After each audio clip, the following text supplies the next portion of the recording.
The Book of Exodus, Chapter 1. Now these are the names of the children of Israel, which came into Egypt. Every man in his household came with Jacob: Reuben, Simeon, Levi, and Judah, Issachar, Zebulun, and Benjamin, Dan and Naphtali, Gad and Asher. And all the souls that came out of the loins of Jacob were 70 souls, for Joseph was in Egypt already. And Joseph died, and all his brethren, and all that generation. And the children of Israel were fruitful, and increased abundantly, and multiplied, and waxed exceeding mighty, and the land was filled with them. Now there arose up a new king over Egypt, which knew not Joseph. And he said unto his people, Behold, the people of the children of Israel are more and mightier than we. Come on, let us deal wisely with them, lest they multiply. And it come to pass, that when there falleth out any war, they join also unto our enemies, and fight against us, and so get them up out of the land.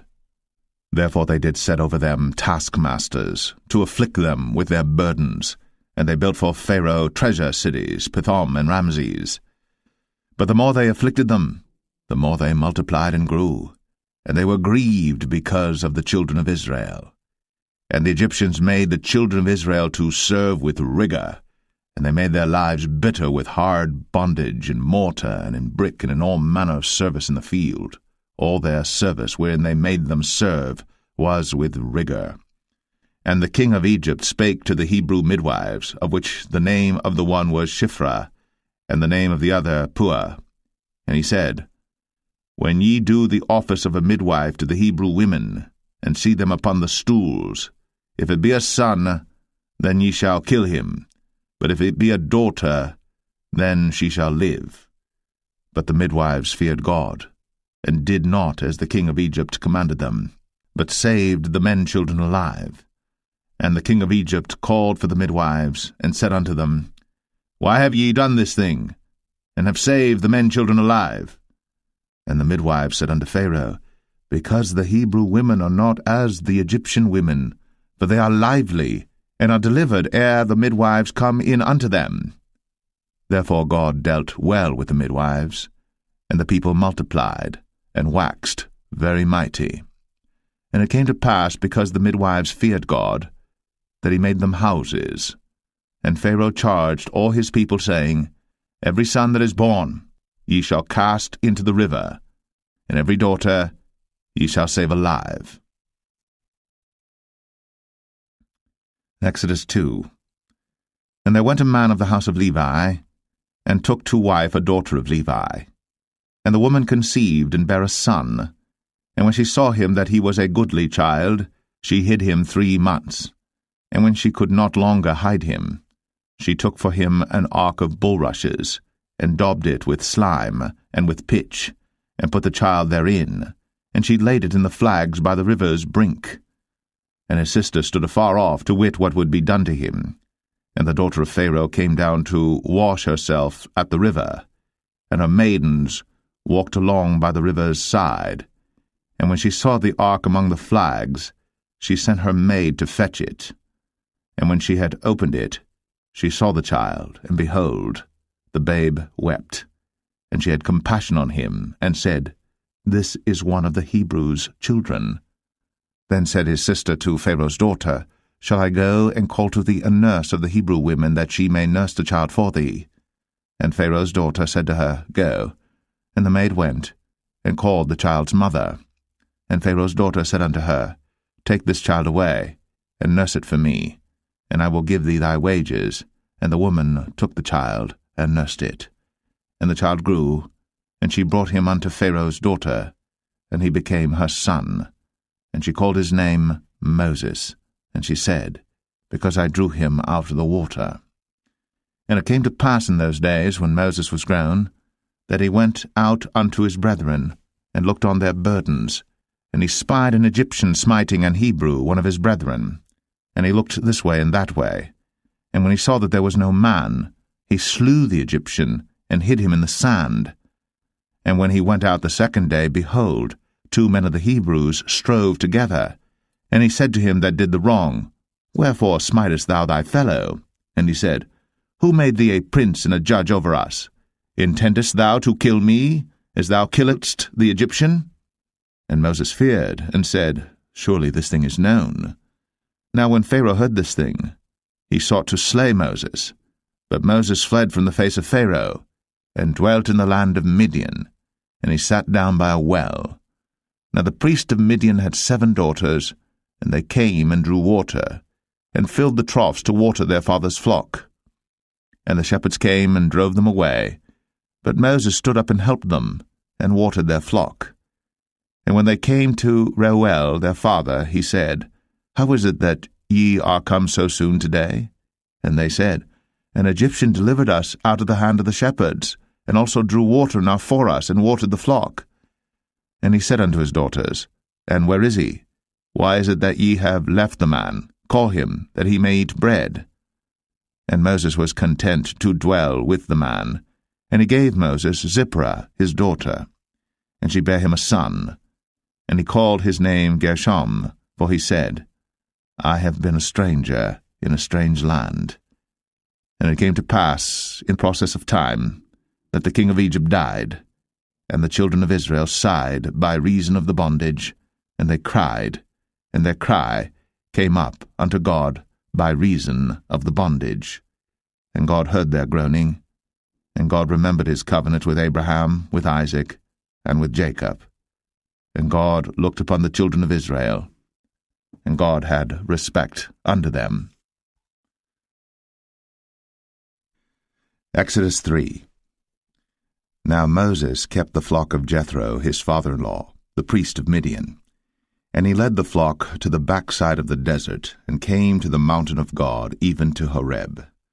And the angel of the Lord appeared unto him in a flame of fire out of the midst of a bush. And he looked, and behold, the bush burned with fire, and the bush was not consumed. And Moses said, I will now turn aside and see this great sight, why the bush is not burnt. And when the Lord saw that he turned aside to see, God called unto him out of the midst of the bush, and said, Moses, Moses. And he said, Here am I. And he said, Draw not nigh hither. Put off thy shoes from off thy feet, for the place whereon thou standest is holy ground. Moreover, he said, I am the God of thy father, the God of Abraham, the God of Isaac, and the God of Jacob. And Moses hid his face, for he was afraid to look upon God. And the Lord said, I have surely seen the affliction of my people which are in Egypt, and have heard their cry by reason of their taskmasters. For I know their sorrows, and I am come down to deliver them out of the hand of the Egyptians, and to bring them up out of that land unto a good land, and a large, unto a land flowing with milk and honey, unto the place of the Canaanites, and the Hittites, and the Amorites, and the Perizzites, and the Hivites, and the Jebusites. Now therefore, behold, the cry of the children of Israel is come unto me, and I have also seen the oppression wherewith the Egyptians oppress them. Come now therefore, and I will send thee unto Pharaoh, that thou mayest bring forth my people, the children of Israel, out of Egypt. And Moses said unto God, Who am I, that I should go unto Pharaoh, and that I should bring forth the children of Israel out of Egypt? And he said, Certainly I will be with thee, and this shall be a token unto thee, that I have sent thee. When thou hast brought forth the people out of Egypt, ye shall serve God upon this mountain. And Moses said unto God, Behold, when I come unto the children of Israel, and shall say unto them, The God of your fathers has sent me unto you, and they shall say to me, What is his name?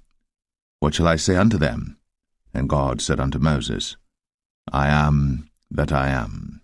And he said, Thus shalt thou say unto the children of Israel, I am hath sent me unto you. And God said moreover unto Moses, Thus shalt thou say unto the children of Israel, The Lord God of your fathers, the God of Abraham, the God of Isaac, and the God of Jacob, hath sent me unto you. This is my name for ever, and this is my memorial unto all generations. Go and gather the elders of Israel together, and say unto them, The Lord God of your fathers, the God of Abraham, of Isaac, and of Jacob, appeared unto me, saying, I have surely visited you, and seen that which is done to you in Egypt. And I have said, I will bring you up out of the affliction of Egypt, unto the land of the Canaanites, and the Hittites, and the Amorites, and the Perizzites, and the Hivites, and the Jebusites, unto a land flowing with milk and honey. And they shall hearken to thy voice, and thou shalt come, thou and the elders of Israel, unto the king of Egypt, and ye shall say unto him, The Lord God of the Hebrews hath met with us.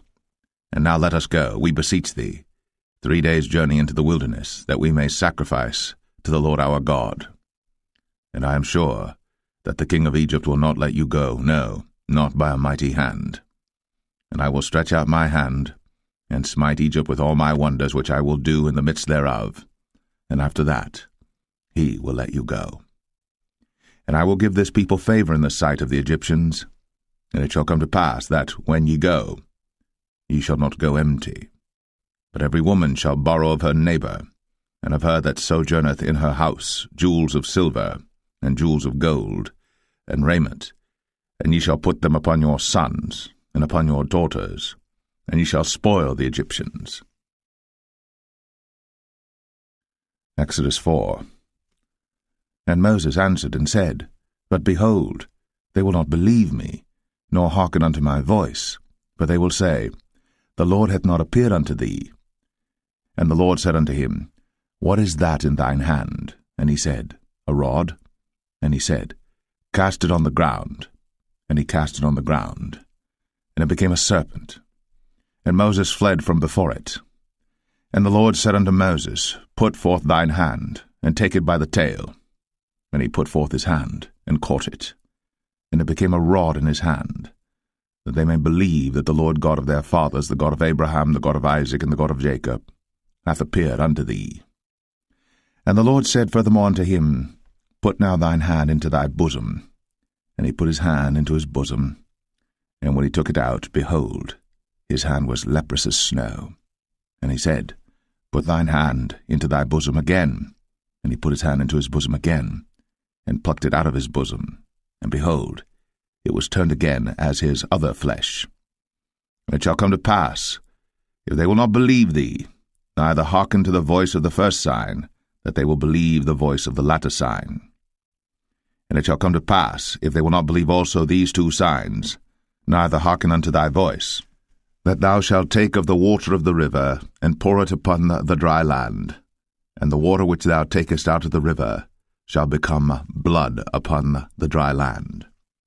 And Moses said unto the Lord, O my Lord, I am not eloquent, neither heretofore nor since thou hast spoken unto thy servant, but I am slow of speech and of a slow tongue.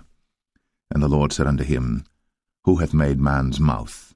Or who maketh the dumb, or deaf, or the seeing, or the blind?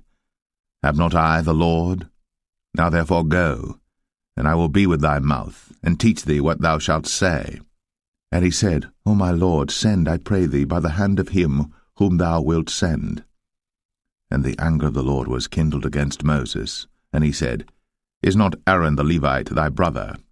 I know that he can speak well, and also, behold, he cometh forth to meet thee. And when he seeth thee, he will be glad in his heart. And thou shalt speak unto him, and put words in his mouth. And I will be with thy mouth, and with his mouth, and will teach you what ye shall do. And he shall be thy spokesman unto the people, and he shall be, even he, shall be to thee instead of a mouth, and thou shalt be to him instead of God.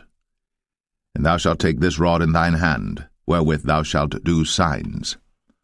And Moses went, and returned to Jethro his father-in-law, and said unto him, Let me go, I pray thee, and return unto my brethren which are in Egypt, and see whether they be yet alive.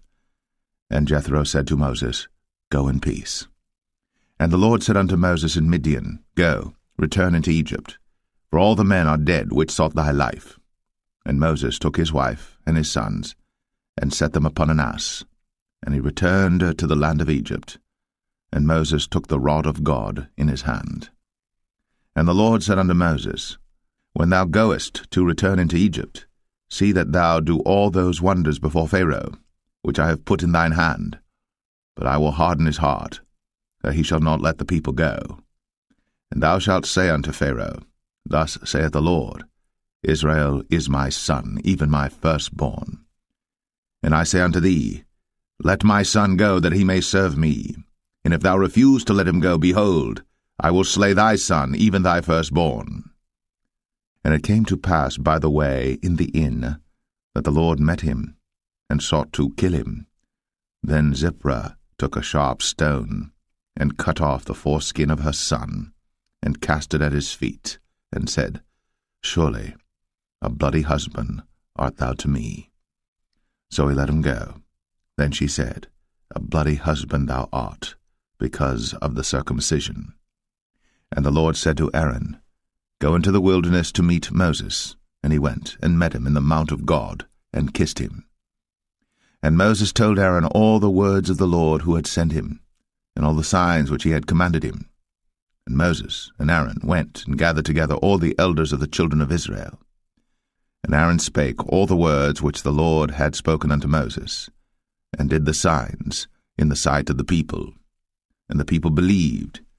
And when they heard that the Lord had visited the children of Israel, and that he had looked upon their affliction, then they bowed their heads and worshipped. Exodus 5. And afterward Moses and Aaron went in, and told Pharaoh, Thus saith the Lord God of Israel, Let my people go, that they may hold a feast unto me in the wilderness. And Pharaoh said, Who is the Lord that I should obey his voice to let Israel go? I know not the Lord, neither will I let Israel go. And they said, The God of the Hebrews hath met with us. Let us go, we pray thee, 3 days' journey into the desert, and sacrifice unto the Lord our God, lest he fall upon us with pestilence, or with the sword. And the king of Egypt said unto them, Wherefore do ye, Moses and Aaron? Let the people from their works get you unto your burdens. And Pharaoh said, Behold, the people of the land now are many, and ye make them rest from their burdens. And Pharaoh commanded the same day the taskmasters of the people and their officers, saying, Ye shall no more give the people straw to make brick, as heretofore. Let them go and gather straw for themselves. And the tale of the bricks which they did make heretofore ye shall lay upon them. Ye shall not diminish aught thereof. For they be idle. Therefore they cry, saying, Let us go and sacrifice to our God. Let there more work be laid upon the men, that they may labor therein, and let them not regard vain words. And the taskmasters of the people went out, and their officers, and they spake to the people, saying, Thus saith Pharaoh, I will not give you straw. Go ye, get you straw where you can find it, yet not aught of your work shall be diminished. So the people were scattered abroad throughout all the land of Egypt to gather stubble instead of straw. And the taskmasters hasted them, saying, Fulfill your works, your daily tasks, as when there was straw. And the officers of the children of Israel, which Pharaoh's taskmasters had set over them, were beaten, and demanded, Wherefore have ye not fulfilled your task in making brick both yesterday and today as heretofore? Then the officers of the children of Israel came and cried unto Pharaoh, saying, Wherefore dealest thou thus with thy servants? There is no straw given unto thy servants. And they say to us, Make brick. And behold, thy servants are beaten, but the fault is in thine own people. But he said, Ye are idle, ye are idle. Therefore ye say, Let us go and do sacrifice to the Lord. Go therefore now and work, for there shall no straw be given you. Yet shall ye deliver the tale of bricks. And the officers of the children of Israel did see that they were in evil case, after it was said, Ye shall not minish aught from your bricks of your daily task. And they met Moses and Aaron, who stood in the way, as they came forth from Pharaoh. And they said unto them, The Lord look upon you and judge, because ye have made our savour to be abhorred in the eyes of Pharaoh, and in the eyes of his servants, to put a sword in their hand to slay us. And Moses returned unto the Lord, and said, Lord, wherefore hast thou so evil entreated this people? Why is it that thou hast sent me? For since I came to Pharaoh to speak in thy name, he hath done evil to this people. neither hast thou delivered thy people at all. Exodus 6. Then the Lord said unto Moses, Now shalt thou see what I will do to Pharaoh. For with a strong hand shall he let them go, and with a strong hand shall he drive them out of his land. And God spake unto Moses, and said unto him, I am the Lord.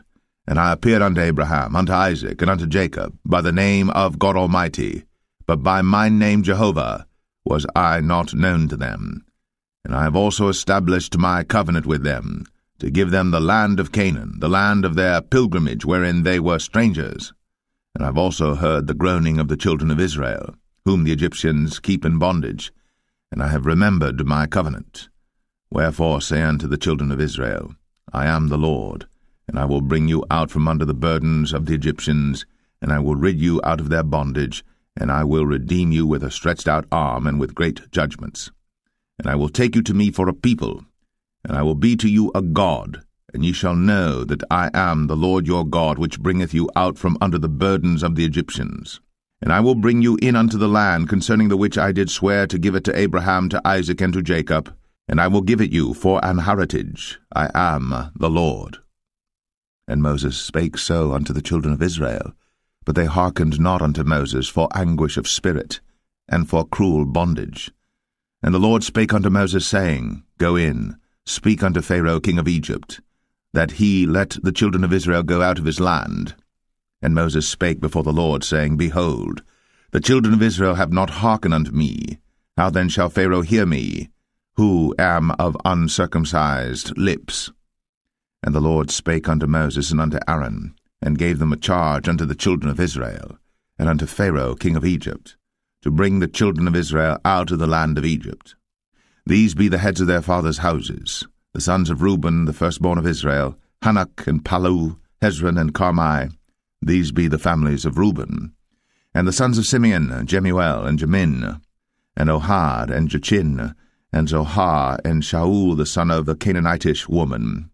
These are the families of Simeon. And these are the names of the sons of Levi according to their generations, Gershon and Kohath and Merari. And the years of the life of Levi were 137 years. The sons of Gershon, Libni and Shimei, according to their families. And the sons of Kohath, Amram and Izhar, and Hebron and Uzziel. And the years of the life of Kohath were 133 years. And the sons of Merari, Mahalai and Mushai. These are the families of Levi according to their generations. And Amram took him Jochebed, his father's sister, to wife, and she bare him, Aaron and Moses. And the years of the life of Amram were 137 years. And the sons of Izhar, Korah and Nepheg and Zichri. And the sons of Uzziel, Mishael and Elzaphan and Zithri. And Aaron took him Elisheba, daughter of Aminadab, sister of Nahshon, to wife, and she bare him Nadab and Abihu, Eleazar and Ithamar. And the sons of Korah, Asir and Elkanah and Abiasaph. These are the families of the Korhites. And Eleazar, Aaron's son, took him one of the daughters of Putiel to wife, and she bare him Phinehas. These are the heads of the fathers of the Levites according to their families. These are that Aaron and Moses, to whom the Lord said, Bring out the children of Israel from the land of Egypt, according to their armies. These are they which spake to Pharaoh king of Egypt, to bring out the children of Israel from Egypt. These are that Moses and Aaron.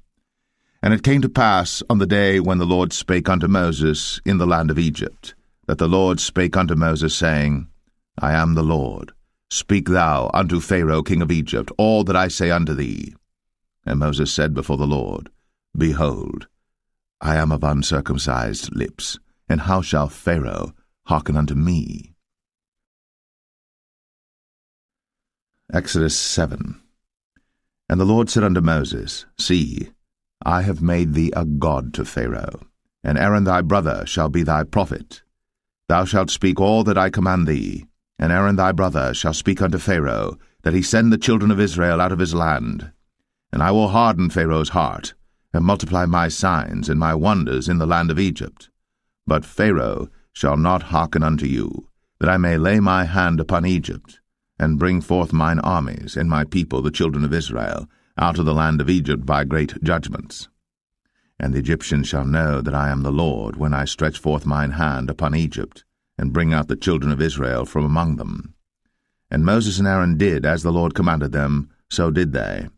And Moses was 80 years old, and Aaron 83 years old, when they spake unto Pharaoh. And the Lord spake unto Moses and unto Aaron, saying, When Pharaoh shall speak unto you, saying, Show a miracle for you, then thou shalt say unto Aaron, Take thy rod, and cast it before Pharaoh, and it shall become a serpent. And Moses and Aaron went in unto Pharaoh, and they did so as the Lord had commanded. And Aaron cast down his rod before Pharaoh, and before his servants, and it became a serpent. Then Pharaoh also called the wise men and the sorcerers. Now the magicians of Egypt they also did in like manner with their enchantments. For they cast down every man his rod, and they became serpents. But Aaron's rod swallowed up their rods. And he hardened Pharaoh's heart, that he hearkened not unto them, as the Lord had said. And the Lord said unto Moses, Pharaoh's heart is hardened, he refuseth to let the people go. Get thee unto Pharaoh in the morning. Lo, he goeth out unto the water, and thou shalt stand by the river's brink against he come. And the rod which was turned to a serpent shalt thou take in thine hand. And thou shalt say unto him, The Lord God of the Hebrews hath sent me unto thee, saying, Let my people go, that they may serve me in the wilderness. And behold, hitherto thou wouldest not hear. Thus saith the Lord, In this thou shalt know that I am the Lord. Behold, I will smite with the rod that is in mine hand upon the waters which are in the river, and they shall be turned to blood. And the fish that is in the river shall die, and the river shall stink, and the Egyptians shall loathe to drink of the water of the river. And the Lord spake unto Moses, Say unto Aaron, Take thy rod, and stretch out thine hand upon the waters of Egypt, upon their streams, upon their rivers, and upon their ponds, and upon all their pools of water, that they may become blood, and that there may be blood throughout all the land of Egypt, both in vessels of wood and in vessels of stone. And Moses and Aaron did so, as the Lord commanded. And he lifted up the rod, and smote the waters that were in the river, in the sight of Pharaoh, and in the sight of his servants, and all the waters that were in the river were turned to blood. And the fish that was in the river died, and the river stank, and the Egyptians could not drink of the water of the river, and there was blood throughout all the land of Egypt. And the magicians of Egypt did so with their enchantments, and Pharaoh's heart was hardened, neither did he hearken unto them, as the Lord had said. And Pharaoh turned and went into his house, neither did he set his heart to this also. And all the Egyptians digged around about the river for water to drink, but they could not drink of the water of the river. And 7 days were fulfilled. After that the Lord had smitten the river. Exodus 8.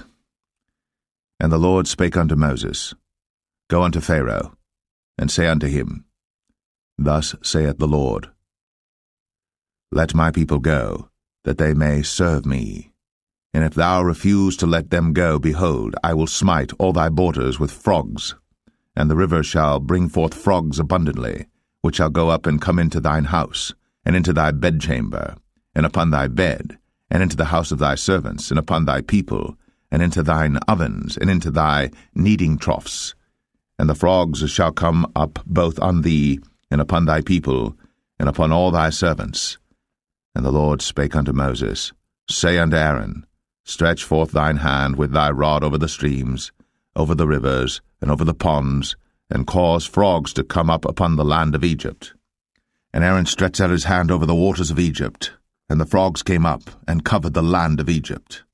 And the magicians did so with their enchantments, and brought up frogs upon the land of Egypt. Then Pharaoh called for Moses and Aaron, and said, Entreat the Lord, that he may take away the frogs from me, and from my people, and I will let the people go, that they may do sacrifice unto the Lord. And Moses said unto Pharaoh, Glory over me. When shall I entreat for thee, and for thy servants, and for thy people, to destroy the frogs from thee, and thy houses, that they may remain in the river only? And he said, Tomorrow. And he said, Be it according to thy word, that thou mayest know that there is none like unto the Lord our God. And the frogs shall depart from thee, and from thy houses, and from thy servants, and from thy people. They shall remain in the river only. And Moses and Aaron went out from Pharaoh, and Moses cried unto the Lord because of the frogs, which he had brought against Pharaoh.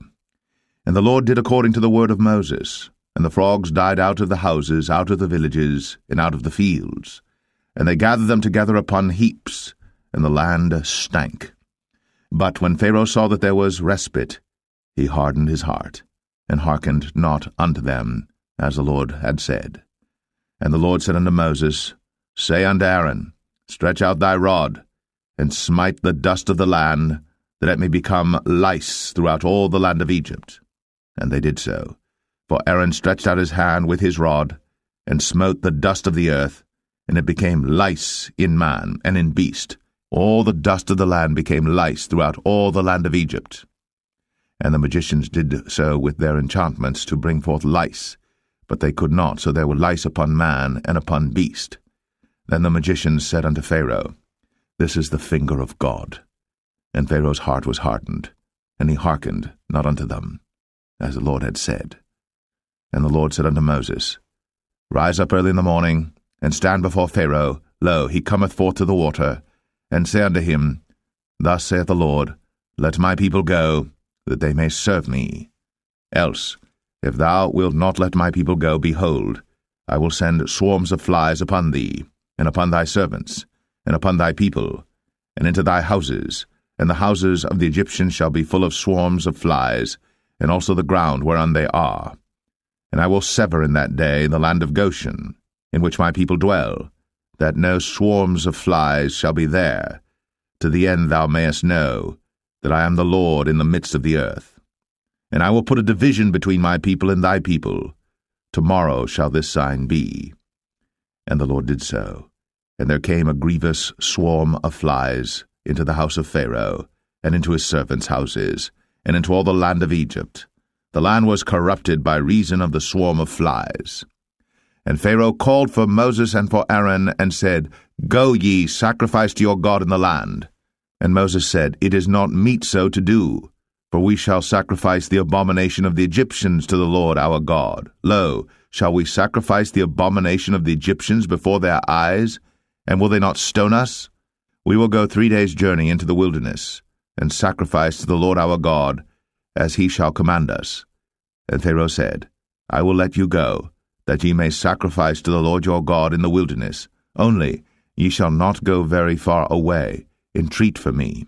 And Moses said, Behold, I go out from thee, and I will entreat the Lord that the swarms of flies may depart from Pharaoh, from his servants, and from his people tomorrow.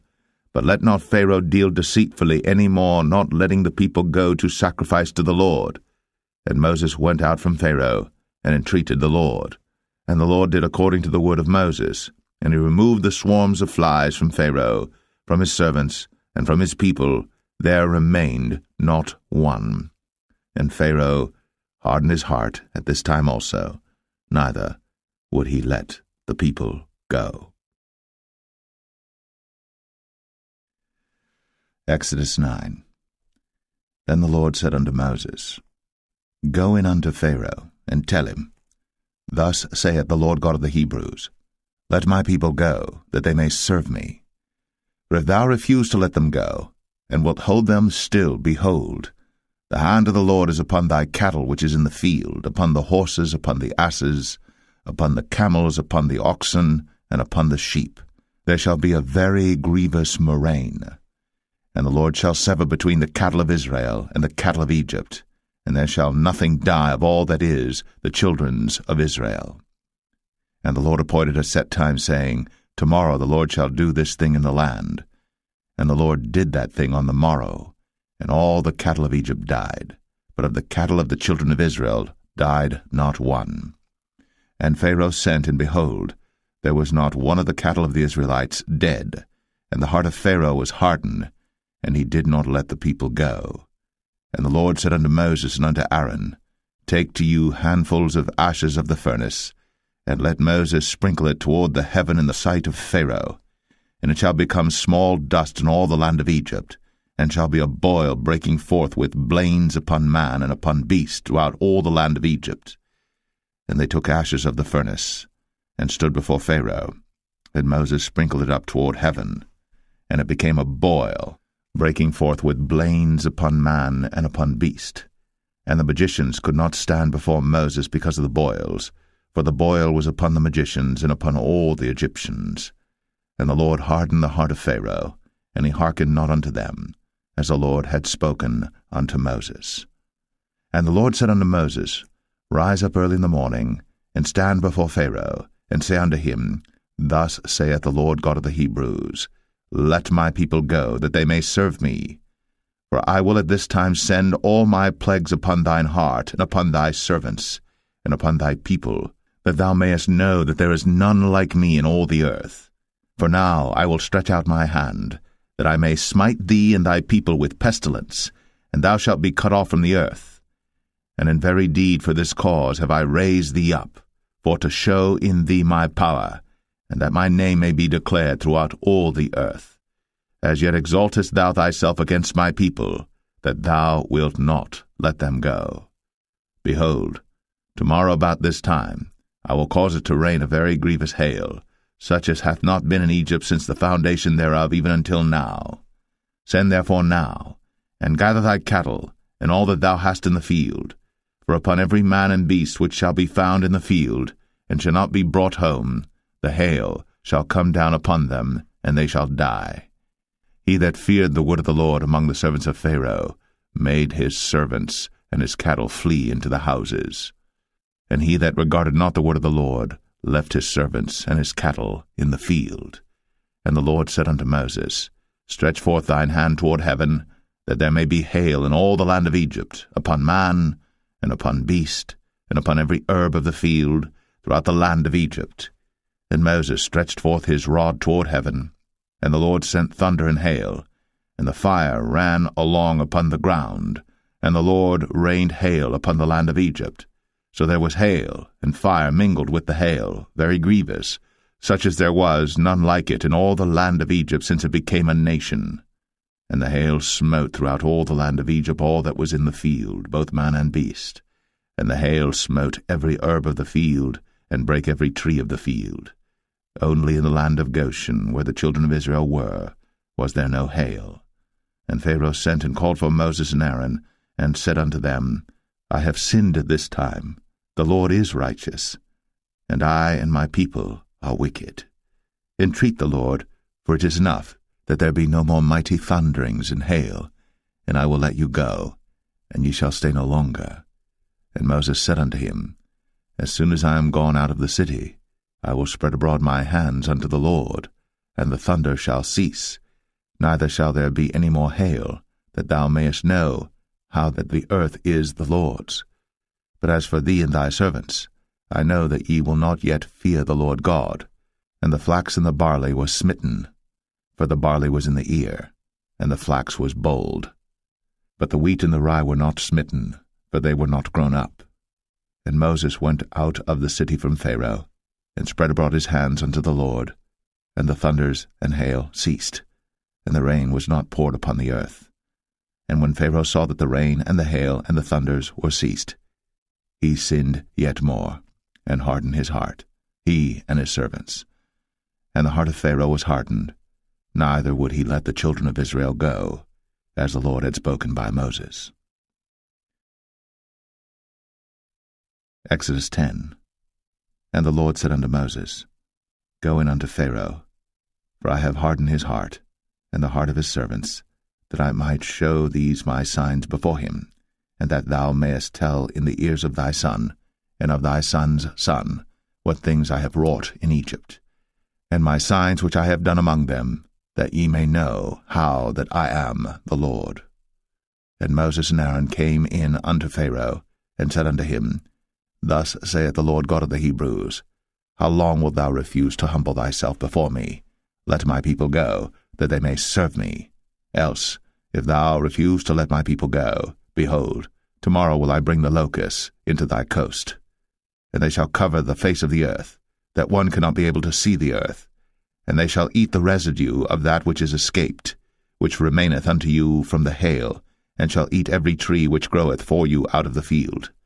And they shall fill thy houses, and the houses of all thy servants, and the houses of all the Egyptians, which neither thy fathers nor thy fathers' fathers have seen, since the day that they were upon the earth unto this day. And he turned himself, and went out from Pharaoh. And Pharaoh's servants said unto him, How long shall this man be a snare unto us? Let the men go, that they may serve the Lord their God. Knowest thou not yet that Egypt is destroyed? And Moses and Aaron were brought again unto Pharaoh, and he said unto them, Go, serve the Lord your God. But who are they that shall go?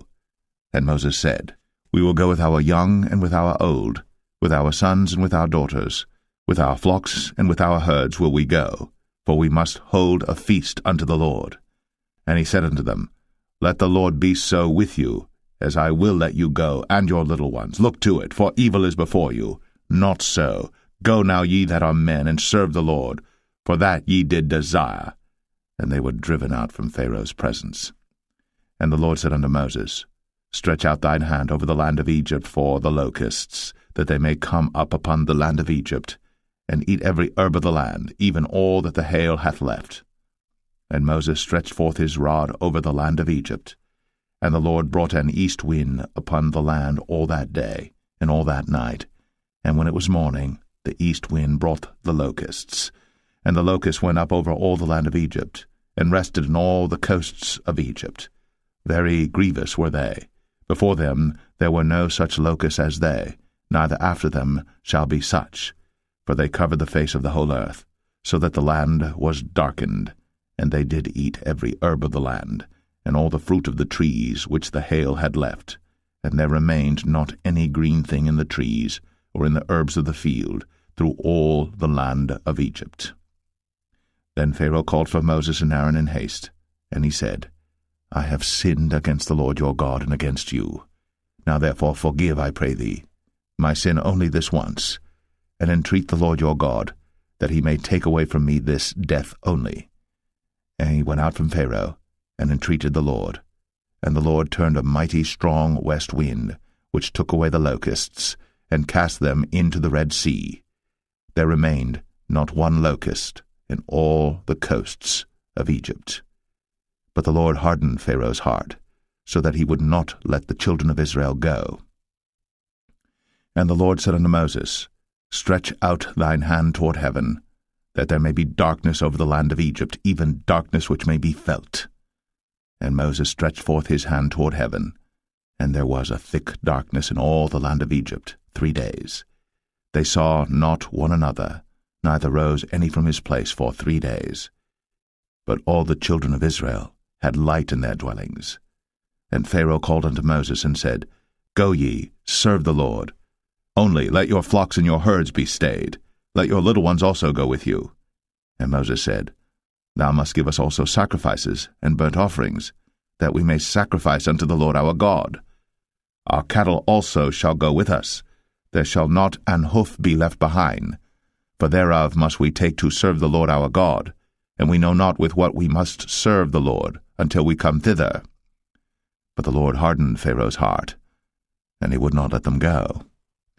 And Pharaoh said unto him, Get thee from me, take heed to thyself, see my face no more, for in that day thou seest my face, thou shalt die. And Moses said, Thou hast spoken well. I will see thy face again no more. Exodus 11. And the Lord said unto Moses, Yet will I bring one plague more upon Pharaoh and upon Egypt. Afterwards he will let you go hence. When he shall let you go, he shall surely thrust you out hence altogether. Speak now in the ears of the people, and let every man borrow of his neighbor, and every woman of her neighbor, jewels of silver and jewels of gold. And the Lord gave the people favor in the sight of the Egyptians. Moreover, the man Moses was very great in the land of Egypt, in the sight of Pharaoh's servants, and in the sight of the people. And Moses said, Thus saith the Lord, About midnight will I go out into the midst of Egypt, and all the firstborn in the land of Egypt shall die, from the firstborn of Pharaoh that sitteth upon his throne, even unto the firstborn of the maidservant that is behind the mill, and all the firstborn of beasts. And there shall be a great cry throughout all the land of Egypt, such as there was none like it, nor shall be like it any more. But against any of the children of Israel shall not a dog move his tongue, against man or beast, that ye may know how that the Lord doth put a difference between the Egyptians and Israel. And all these thy servants shall come down unto me, and bow down themselves unto me, saying, Get thee out, and all the people that follow thee, and after that I will go out. And he went out from Pharaoh in a great anger. And the Lord said unto Moses, Pharaoh shall not hearken unto you, that my wonders may be multiplied in the land of Egypt. And Moses and Aaron did all these wonders before Pharaoh. And the Lord hardened Pharaoh's heart, so that he would not let the children of Israel go out of his land. Exodus 12. And the Lord spake unto Moses and Aaron in the land of Egypt, saying, This month shall be unto you the beginning of months. It shall be the first month of the year to you. Speak ye unto all the congregation of Israel, saying, In the 10th day of this month they shall take to them every man a lamb, according to the house of their fathers, a lamb for an house. And if the household be too little for the lamb, let him and his neighbor next unto his house take it according to the number of the souls. Every man according to his eating shall make your count for the lamb. Your lamb shall be without blemish, a male of the first year. Ye shall take it out from the sheep or from the goats. And ye shall keep it up until the 14th day of the same month. And the whole assembly of the congregation of Israel shall kill it in the evening. And they shall take of the blood, and strike it on the 2 side posts, and on the upper door post of the houses wherein they shall eat it. And they shall eat the flesh in that night, roast with fire, and unleavened bread, and with bitter herbs they shall eat it. Eat not of it raw, nor sodden it all with water, but roast with fire, his head with his legs, and with the purtenance thereof. And ye shall let nothing of it remain until the morning. And that which remaineth of it until the morning ye shall burn with fire. And thus shall ye eat it, with your loins girded, your shoes on your feet, and your staff in your hand, and ye shall eat it in haste. It is the Lord's Passover. For I will pass through the land of Egypt this night, and will smite all the firstborn in the land of Egypt, both man and beast, and against all the gods of Egypt I will execute judgment. I am the Lord. And the blood shall be to you for a token upon the houses where ye are. And when I see the blood, I will pass over you, and the plague shall not be upon you to destroy you, when I smite the land of Egypt. And this day shall be unto you for a memorial, and ye shall keep it a feast to the Lord throughout your generations. Ye shall keep it a feast by an ordinance forever. 7 days shall ye eat unleavened bread. Even the first day ye shall put away leaven out of your houses. For whosoever eateth leavened bread from the first day until the 7th day, that soul shall be cut off from Israel. And in the first day there shall be an holy convocation, and in the 7th day there shall be an holy convocation to you. No manner of work shall be done in them, save that which every man must eat, that only may be done of you. And ye shall observe the feast of unleavened bread. For in this selfsame day have I brought your armies out of the land of Egypt. Therefore shall ye observe this day in your generations by an ordinance forever. In the 1st month, on the 14th day of the month at even, ye shall eat unleavened bread, until the 21st day of the month at even. 7 days shall there be no leaven found in your houses. For whosoever eateth that which is leavened, even that soul shall be cut off from the congregation of Israel, whether he be a stranger or born in the land. Ye shall eat nothing leavened. In all your habitations shall ye eat unleavened bread.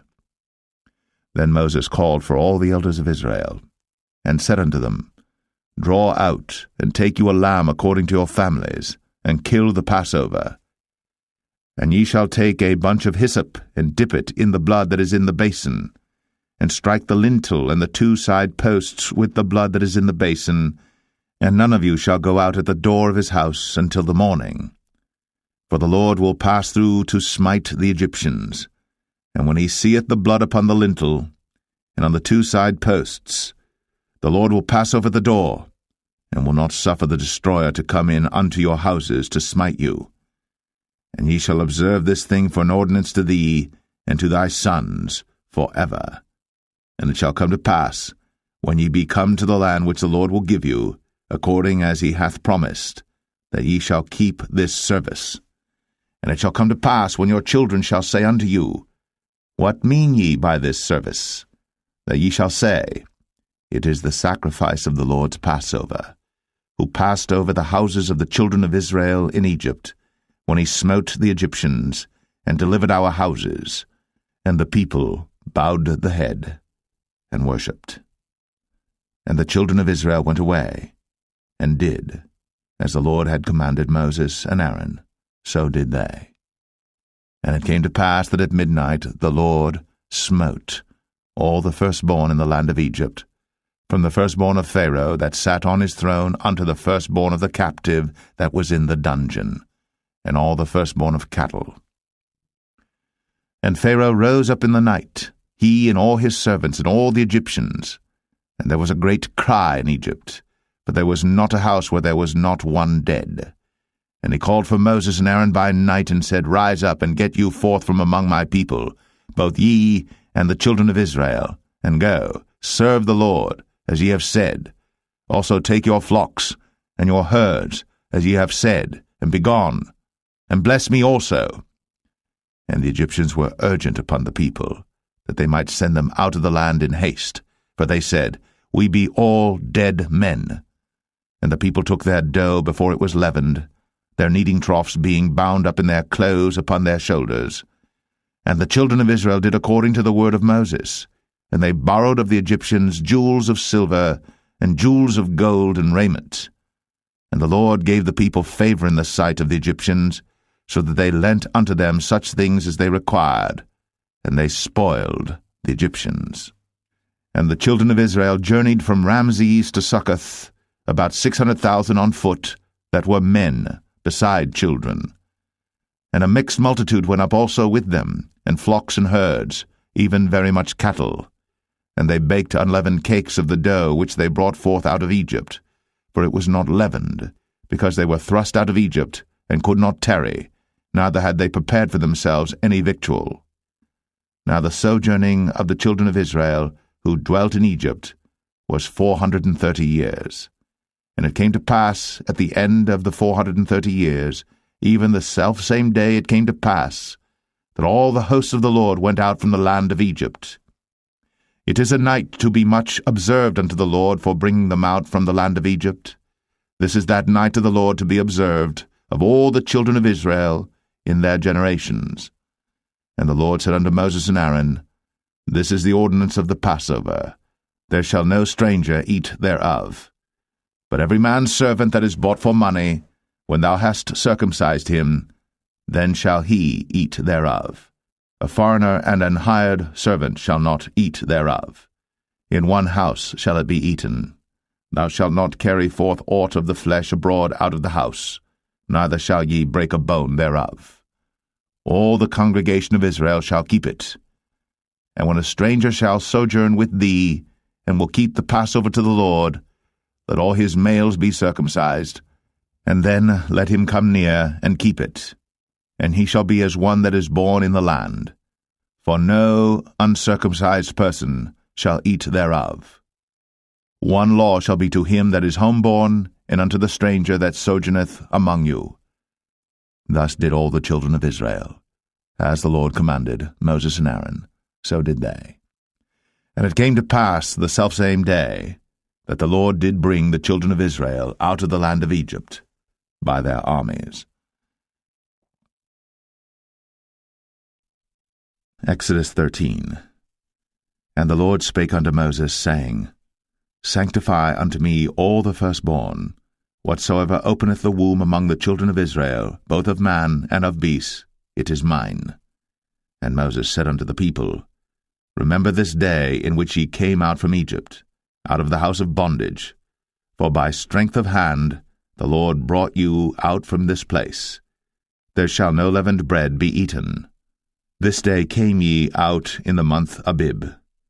And it shall be, when the Lord shall bring thee into the land of the Canaanites, and the Hittites, and the Amorites, and the Hivites, and the Jebusites, which he sware unto thy fathers to give thee, a land flowing with milk and honey, that thou shalt keep this service in this month. 7 days thou shalt eat unleavened bread, and in the 7th day shall be a feast to the Lord. Unleavened bread shall be eaten 7 days, and there shall no leavened bread be seen with thee, neither shall there be leaven seen with thee in all thy quarters. And thou shalt show thy son in that day, saying, This is done, because of that which the Lord did unto me, when I came forth out of Egypt. And it shall be for a sign unto thee upon thine hand, and for a memorial between thine eyes, that the Lord's law may be in thy mouth. For with a strong hand hath the Lord brought thee out of Egypt. Thou shalt therefore keep this ordinance in his season from year to year. And it shall be, when the Lord shall bring thee into the land of the Canaanites, as he sware unto thee and to thy fathers, and shall give it thee, that thou shalt set apart unto the Lord all that openeth the matrix, and every firstling that cometh of a beast which thou hast, the males shall be the Lord's. And every firstling of an ass thou shalt redeem with a lamb, and if thou wilt not redeem it, then thou shalt break his neck. And all the firstborn of man among thy children shalt thou redeem. And it shall be, when thy son asketh thee in time to come, saying, What is this? That thou shalt say unto him, By strength of hand the Lord brought us out from Egypt, from the house of bondage. And it came to pass, when Pharaoh would hardly let us go, that the Lord slew all the firstborn in the land of Egypt, both the firstborn of man and the firstborn of beast. Therefore I sacrifice to the Lord all that openeth the matrix, being males, but all the firstborn of my children I redeem. And it shall be for a token upon thine hand, and for frontlets between thine eyes, for by strength of hand the Lord brought us forth out of Egypt. And it came to pass, when Pharaoh had let the people go, that God led them not through the way of the land of the Philistines, although that was near, for God said, Lest peradventure the people repent when they see war, and they return to Egypt. But God led the people about through the way of the wilderness of the Red Sea, and the children of Israel went up harnessed out of the land of Egypt. And Moses took the bones of Joseph with him, for he had straitly sworn the children of Israel, saying, God will surely visit you, and ye shall carry up my bones away hence with you. And they took their journey from Succoth, and encamped in Etham in the edge of the wilderness. And the Lord went before them by day in a pillar of a cloud, to lead them the way, and by night in a pillar of fire, to give them light, to go by day and night. He took not away the pillar of the cloud by day, nor the pillar of fire by night, from before the people. Exodus 14. And the Lord spake unto Moses, saying, Speak unto the children of Israel, that they turn and encamp before Pi-hahiroth, between Migdol and the sea, over against Baal-zephon. Before it shall ye encamp by the sea. For Pharaoh will say of the children of Israel, They are entangled in the land, the wilderness hath shut them in, and I will harden Pharaoh's heart, that he shall follow after them, and I will be honored upon Pharaoh, and upon all his host, that the Egyptians may know that I am the Lord. And they did so. And it was told the king of Egypt that the people fled, and the heart of Pharaoh and of his servants was turned against the people, and they said, Why have we done this, that we have let Israel go from serving us? And he made ready his chariot, and took his people with him. And he took 600 chosen chariots, and all the chariots of Egypt, and captains over every one of them. And the Lord hardened the heart of Pharaoh king of Egypt, and he pursued after the children of Israel. And the children of Israel went out with an high hand. But the Egyptians pursued after them all the horses and chariots of Pharaoh, and his horsemen and his army, and overtook them encamping by the sea, beside Pi-hahiroth, before Baal-zephon. And when Pharaoh drew nigh, the children of Israel lifted up their eyes, and behold, the Egyptians marched after them, and they were sore afraid. And the children of Israel cried out unto the Lord, and they said unto Moses, Because there were no graves in Egypt, hast thou taken us away to die in the wilderness? Wherefore hast thou dealt thus with us, to carry us forth out of Egypt? Is not this the word that we did tell thee in Egypt, saying, Let us alone, that we may serve the Egyptians? For it had been better for us to serve the Egyptians, than that we should die in the wilderness. And Moses said unto the people, Fear ye not, stand still, and see the salvation of the Lord, which he will show to you today.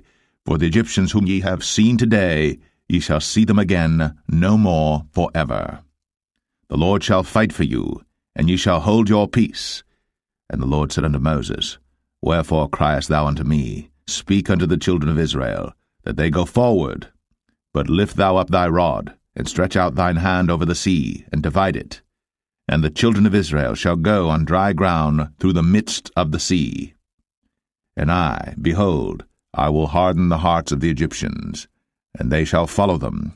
And I will get me honor upon Pharaoh, and upon all his host, upon his chariots, and upon his horsemen.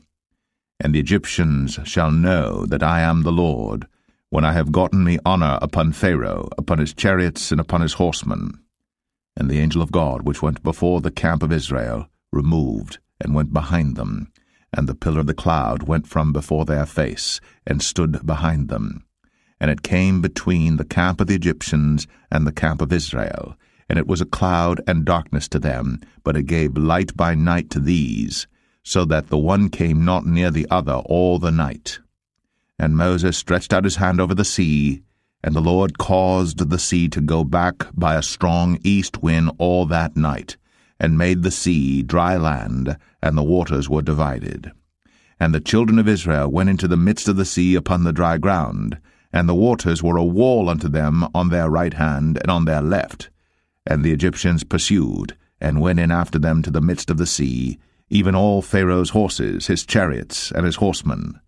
And it came to pass that in the morning watch the Lord looked unto the host of the Egyptians through the pillar of fire and of the cloud, and troubled the host of the Egyptians, and took off their chariot wheels, that they drave them heavily, so that the Egyptians said, Let us flee from the face of Israel, for the Lord fighteth for them against the Egyptians. And the Lord said unto Moses, Stretch out thine hand over the sea, that the waters may come again upon the Egyptians, upon their chariots, and upon their horsemen. And Moses stretched forth his hand over the sea, and the sea returned to his strength when the morning appeared, and the Egyptians fled against it. And the Lord overthrew the Egyptians in the midst of the sea. And the waters returned and covered the chariots, and the horsemen, and all the host of Pharaoh that came into the sea after them. There remained not so much as one of them. But the children of Israel walked upon dry land in the midst of the sea, and the waters were a wall unto them on their right hand and on their left. Thus the Lord saved Israel that day out of the hand of the Egyptians, and Israel saw the Egyptians dead upon the seashore. And Israel saw that great work which the Lord did upon the Egyptians, and the people feared the Lord, and believed the Lord and his servant Moses. Exodus 15. Then sang Moses and the children of Israel this song unto the Lord, and spake, saying, I will sing unto the Lord, for he hath triumphed gloriously. The horse and his rider hath he thrown into the sea.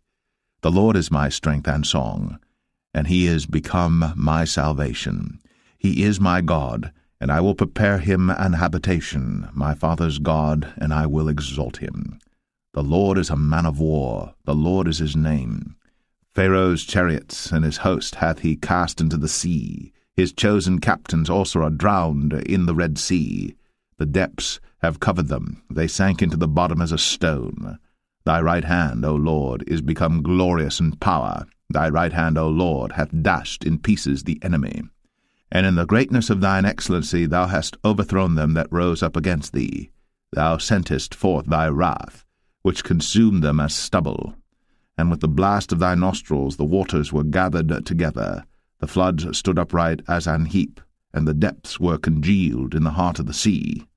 The enemy said, I will pursue, I will overtake, I will divide the spoil. My lust shall be satisfied upon them. I will draw my sword, my hand shall destroy them. Thou didst blow with thy wind, the sea covered them, they sank as lead in the mighty waters. Who is like unto thee, O Lord, among the gods? Who is like thee, glorious in holiness, fearful in praises, doing wonders? Thou stretchest out thy right hand, the earth swallowed them.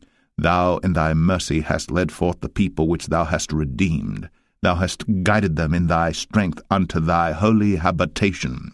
The people shall hear and be afraid. Sorrow shall take hold on the inhabitants of Palestina.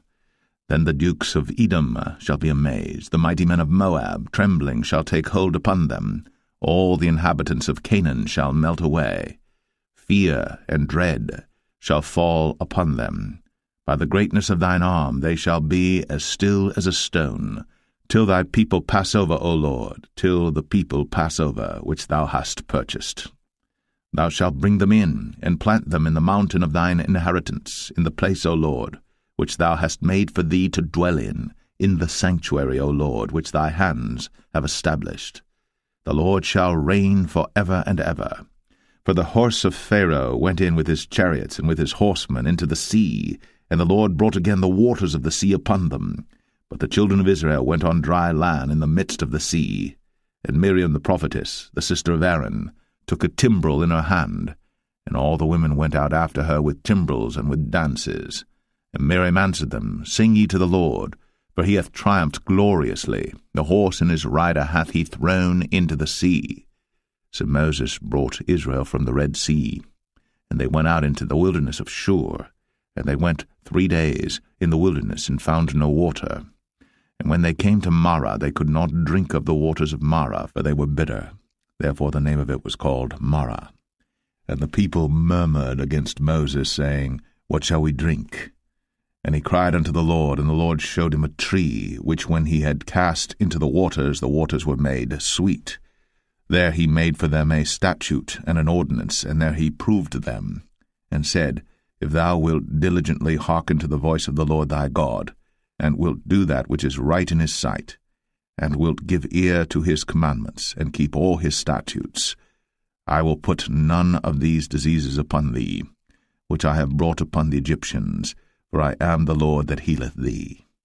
And they came to Elim, where were 12 wells of water, and 70 palm trees, and they encamped there by the waters. Exodus 16. And they took their journey from Elim, and all the congregation of the children of Israel came unto the wilderness of Sin, which is between Elim and Sinai, on the 15th day of the 2nd month, after their departing out of the land of Egypt. And the whole congregation of the children of Israel murmured against Moses and Aaron in the wilderness. And the children of Israel said unto them, Would to God we had died by the hand of the Lord in the land of Egypt, when we sat by the flesh pots, and when we did eat bread to the full. For ye have brought us forth into this wilderness to kill this whole assembly with hunger. Then said the Lord unto Moses, Behold, I will rain bread from heaven for you, and the people shall go out and gather a certain rate every day, that I may prove them, whether they will walk in my law or no. And it shall come to pass that on the 6th day they shall prepare that which they bring in, and it shall be twice as much as they gather daily. And Moses and Aaron said unto all the children of Israel, At even then you shall know that the Lord hath brought you out from the land of Egypt. And in the morning then ye shall see the glory of the Lord, for that he heareth your murmurings against the Lord. And what are we that ye murmur against us? And Moses said, This shall be when the Lord shall give you in the evening flesh to eat, and in the morning bread to the full, for that the Lord heareth your murmurings, which ye murmur against him. And what are we? Your murmurings are not against us, but against the Lord. And Moses spake unto Aaron, Say unto all the congregation of the children of Israel, Come near before the Lord, for he hath heard your murmurings. And it came to pass, as Aaron spake unto the whole congregation of the children of Israel, that they looked toward the wilderness, and behold, the glory of the Lord appeared in the cloud. And the Lord spake unto Moses, saying, I have heard the murmurings of the children of Israel. Speak unto them, saying, At even ye shall eat flesh, and in the morning ye shall be filled with bread, and ye shall know that I am the Lord your God. And it came to pass that at even the quails came up and covered the camp, and in the morning the dew lay round about the host. And when the dew that lay was gone up, behold, upon the face of the wilderness there lay a small round thing, as small as the hoarfrost on the ground. And when the children of Israel saw it, they said one to another, It is manna, for they wist not what it was. And Moses said unto them, This is the bread which the Lord hath given you to eat. This is the thing which the Lord hath commanded. Gather of it every man according to his eating, an omer for every man according to the number of your persons. Take ye every man for them which are in his tents. And the children of Israel did so, and gathered some more, some less. And when they did meet it with an omer, he that gathered much had nothing over, and he that gathered little had no lack. They gathered every man according to his eating. And Moses said, Let no man leave of it till the morning. Notwithstanding they hearkened not unto Moses, but some of them left of it until the morning. And it bred worms, and stank. And Moses was wroth with them. And they gathered it every morning, every man according to his eating. And when the sun waxed hot, it melted. And it came to pass that on the 6th day they gathered twice as much bread, 2 omers for one man. And all the rulers of the congregation came and told Moses. And he said unto them, This is that which the Lord hath said. Tomorrow is the rest of the holy Sabbath unto the Lord. Bake that which ye shall bake today, and seethe that ye will seethe, and that which remaineth over lay up for you to be kept until the morning. And they laid it up till the morning, as Moses bade, and it did not stink, neither was there any worm therein. And Moses said, Eat that today, for today is a Sabbath unto the Lord. Today ye shall not find it in the field. 6 days ye shall gather it, but on the 7th day, which is the Sabbath, in it there shall be none. And it came to pass that there went out some of the people on the 7th day for to gather, and they found none. And the Lord said unto Moses, How long refuse ye to keep my commandments and my laws? See, for that the Lord hath given you the Sabbath. Therefore he giveth you on the 6th day the bread of 2 days. Abide ye every man in his place. Let no man go out of his place on the 7th day. So the people rested on the 7th day. And the house of Israel called the name thereof manna. And it was like coriander seed, white, and the taste of it was like wafers made with honey. And Moses said, This is the thing which the Lord commandeth. Fill an omer of it to be kept for your generations, that they may see the bread wherewith I have fed you in the wilderness, when I brought you forth from the land of Egypt. And Moses said unto Aaron, Take a pot, and put an omer full of manna therein, and lay it up before the Lord, to be kept for your generations. As the Lord commanded Moses, so Aaron laid it up before the testimony to be kept. And the children of Israel did eat manna 40 years, until they came to a land inhabited. They did eat manna until they came unto the borders of the land of Canaan. Now an omer is the 10th part of an ephah. Exodus 17. And all the congregation of the children of Israel journeyed from the wilderness of Sin after their journeys, according to the commandment of the Lord, and pitched in Rephidim. And there was no water for the people to drink. Wherefore the people did chide with Moses, and said, Give us water that we may drink. And Moses said unto them, Why chide ye with me? Wherefore do ye tempt the Lord? And the people thirsted there for water. And the people murmured against Moses, and said, Wherefore is this that thou hast brought us up out of Egypt, to kill us, and our children, and our cattle with thirst? And Moses cried unto the Lord, saying, What shall I do unto this people? They be almost ready to stone me. And the Lord said unto Moses, Go on before the people, and take with thee of the elders of Israel, and thy rod wherewith thou smotest the river, take in thine hand, and go. Behold, I will stand before thee there upon the rock in Horeb, and thou shalt smite the rock. And there shall come water out of it, that the people may drink. And Moses did so in the sight of the elders of Israel. And he called the name of the place Massah, and Meribah, because of the chiding of the children of Israel, and because they tempted the Lord, saying, Is the Lord among us or not? Then came Amalek and fought with Israel in Rephidim. And Moses said unto Joshua, Choose us out men, and go out, fight with Amalek. Tomorrow I will stand on the top of the hill with the rod of God in mine hand. So Joshua did as Moses had said to him, and fought with Amalek. And Moses, Aaron, and Hur went up to the top of the hill. And it came to pass, when Moses held up his hand, that Israel prevailed. And when he let down his hand, Amalek prevailed. But Moses' hands were heavy, and they took a stone and put it under him, and he sat thereon. And Aaron and Hur stayed up his hands, the one on the one side, and the other on the other side. And his hands were steady until the going down of the sun. And Joshua discomfited Amalek and his people with the edge of the sword. And the Lord said unto Moses, Write this for a memorial in a book, and rehearse it in the ears of Joshua. For I will utterly put out the remembrance of Amalek from under heaven. And Moses built an altar, and called the name of it Jehovah Nissi. For he said, Because the Lord has sworn that the Lord will have war with Amalek from generation to generation. Exodus 18.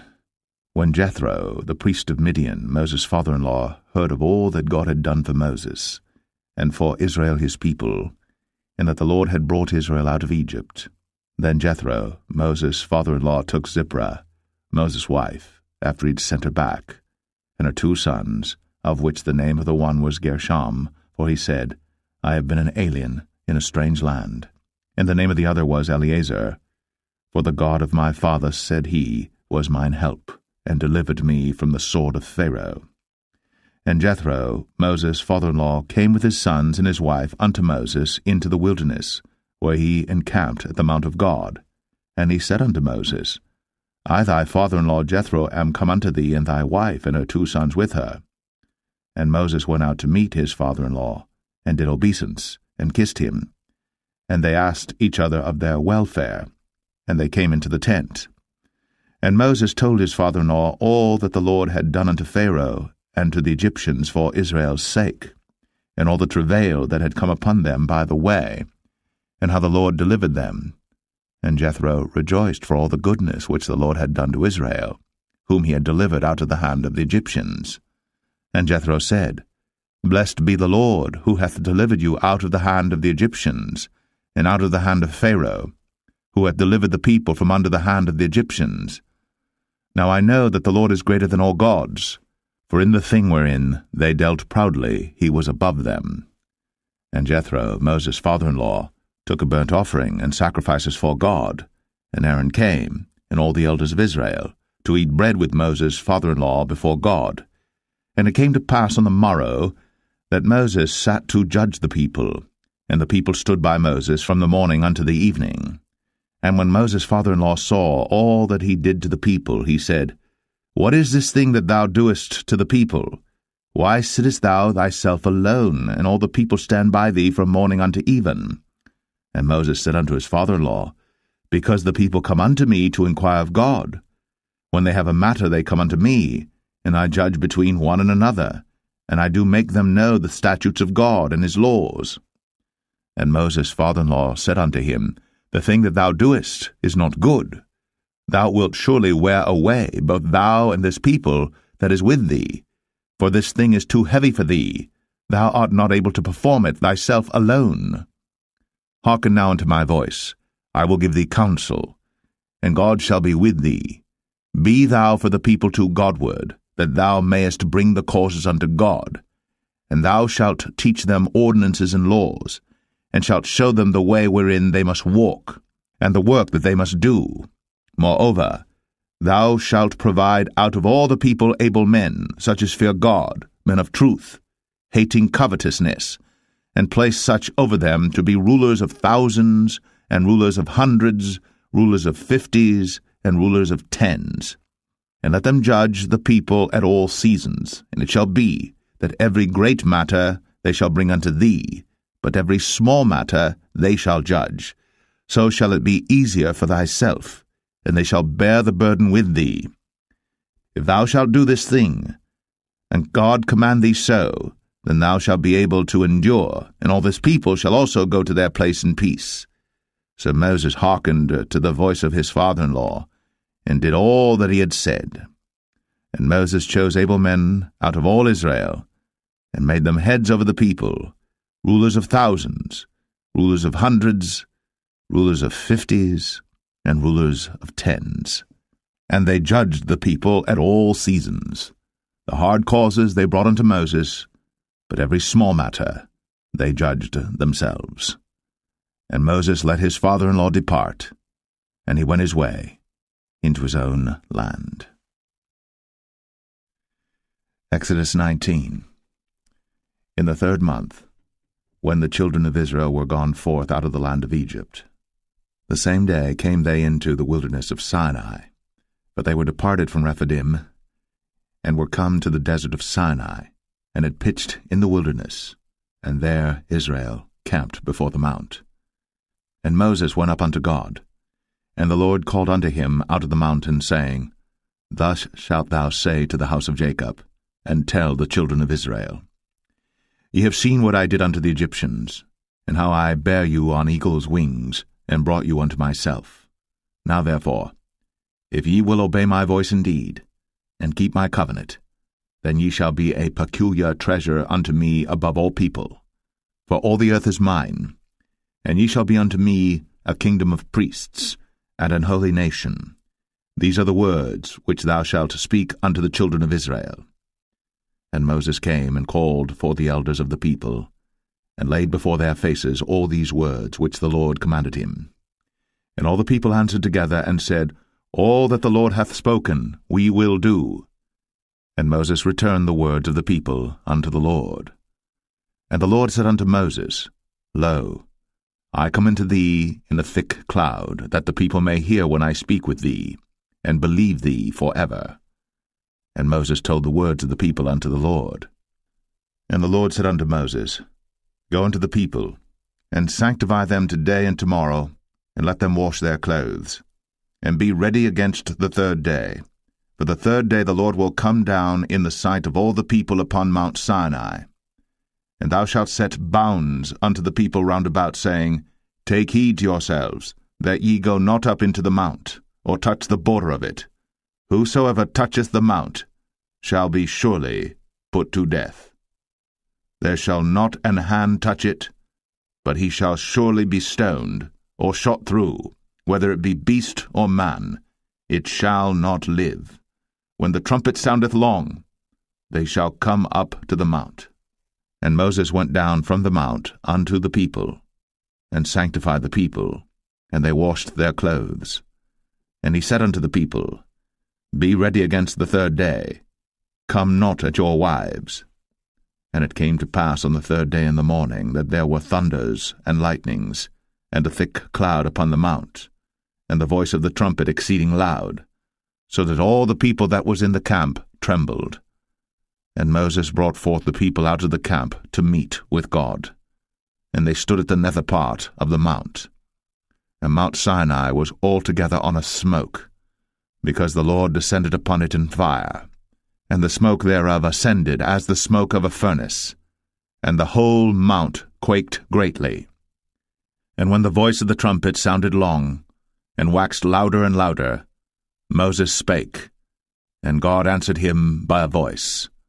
And the Lord came down upon Mount Sinai, on the top of the mount, and the Lord called Moses up to the top of the mount, and Moses went up.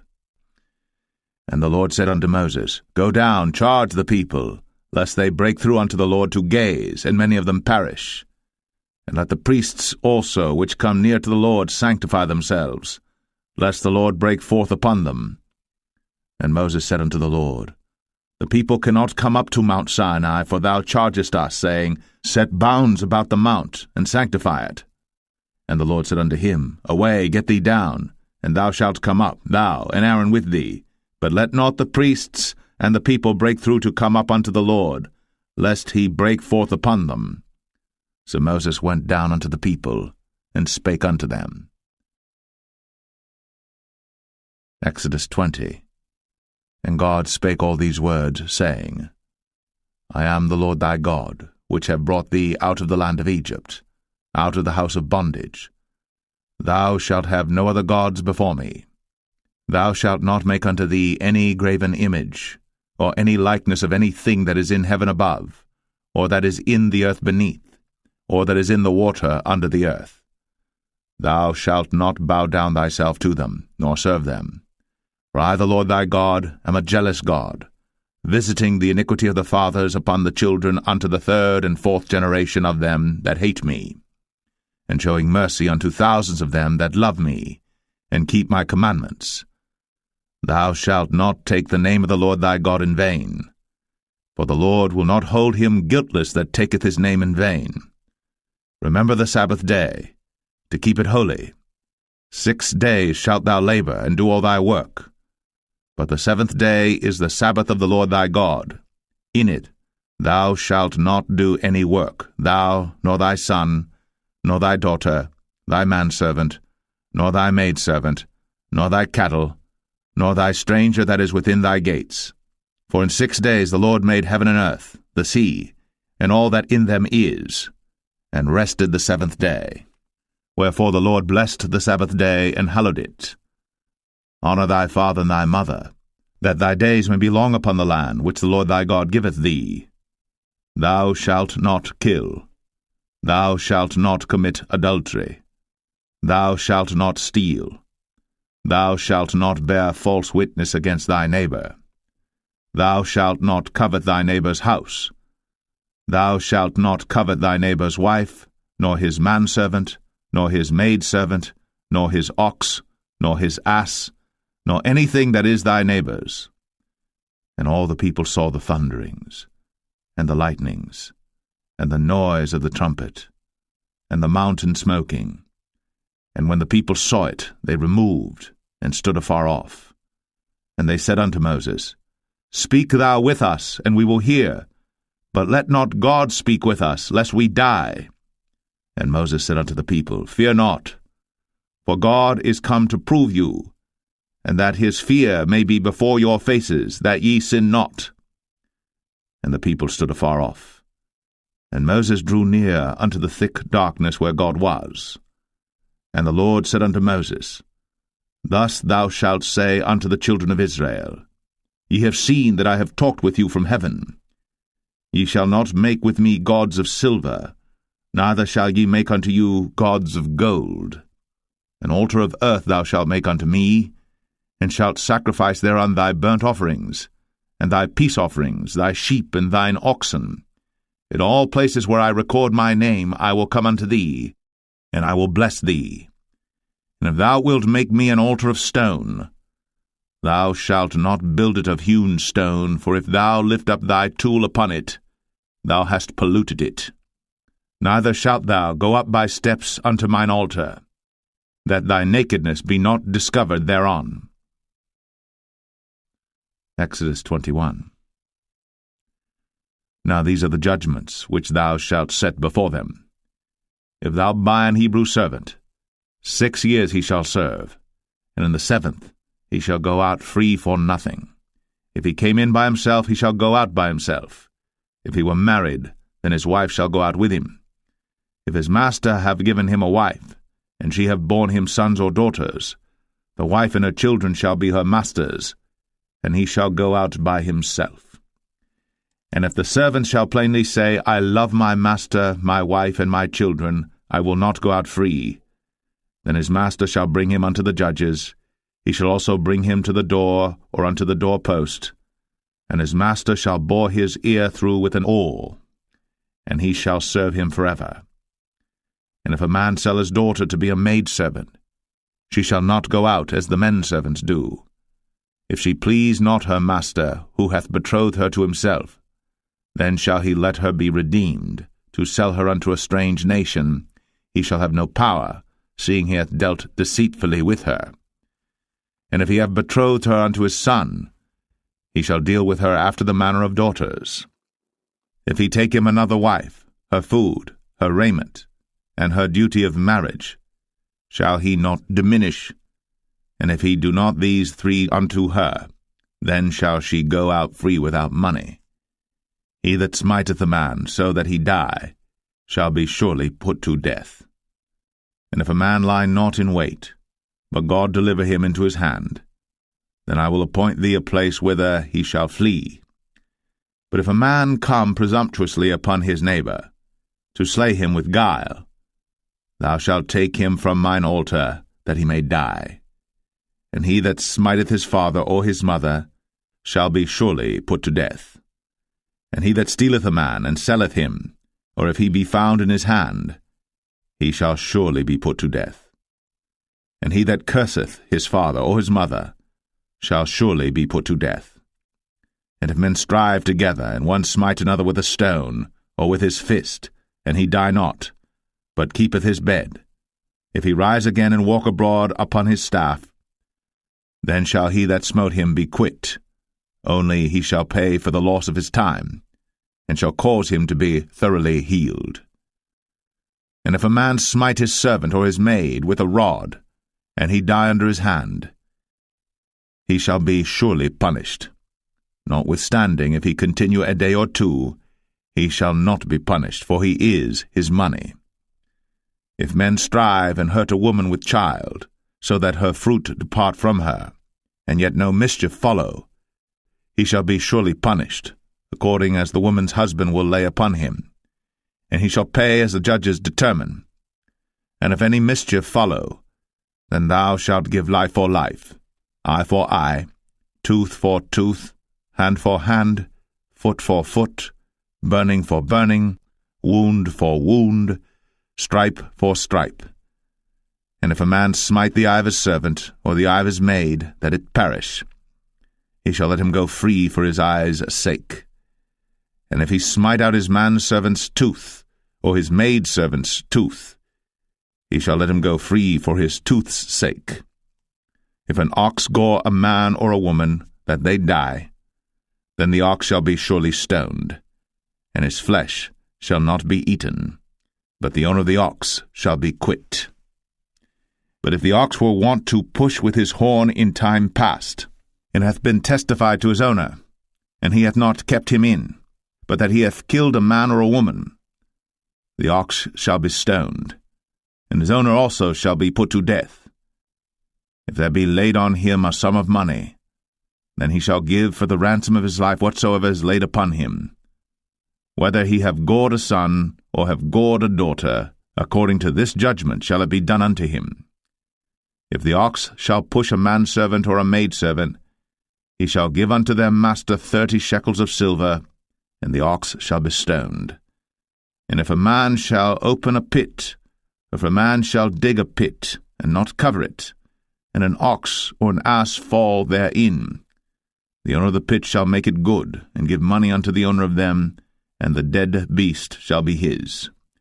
And if one man's ox hurt another's, that he die, then they shall sell the live ox, and divide the money of it, and the dead ox also they shall divide. For if it be known that the ox hath used to push in time past, and his owner hath not kept him in, he shall surely pay ox for ox, and the dead shall be his own. Exodus 22. If a man shall steal an ox or a sheep and kill it or sell it, he shall restore 5 oxen for an ox and 4 sheep for a sheep.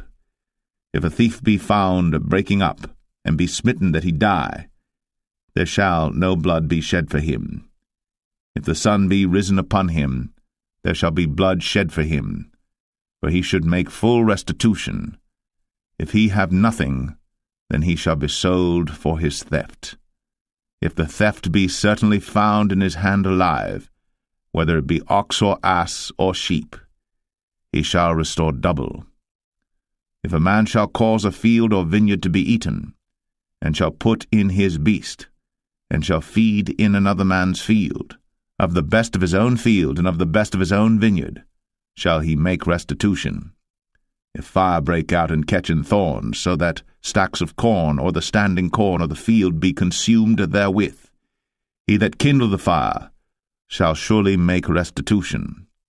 If a man shall deliver unto his neighbor money or stuff to keep, and it be stolen out of the man's house, if the thief be found, let him pay double.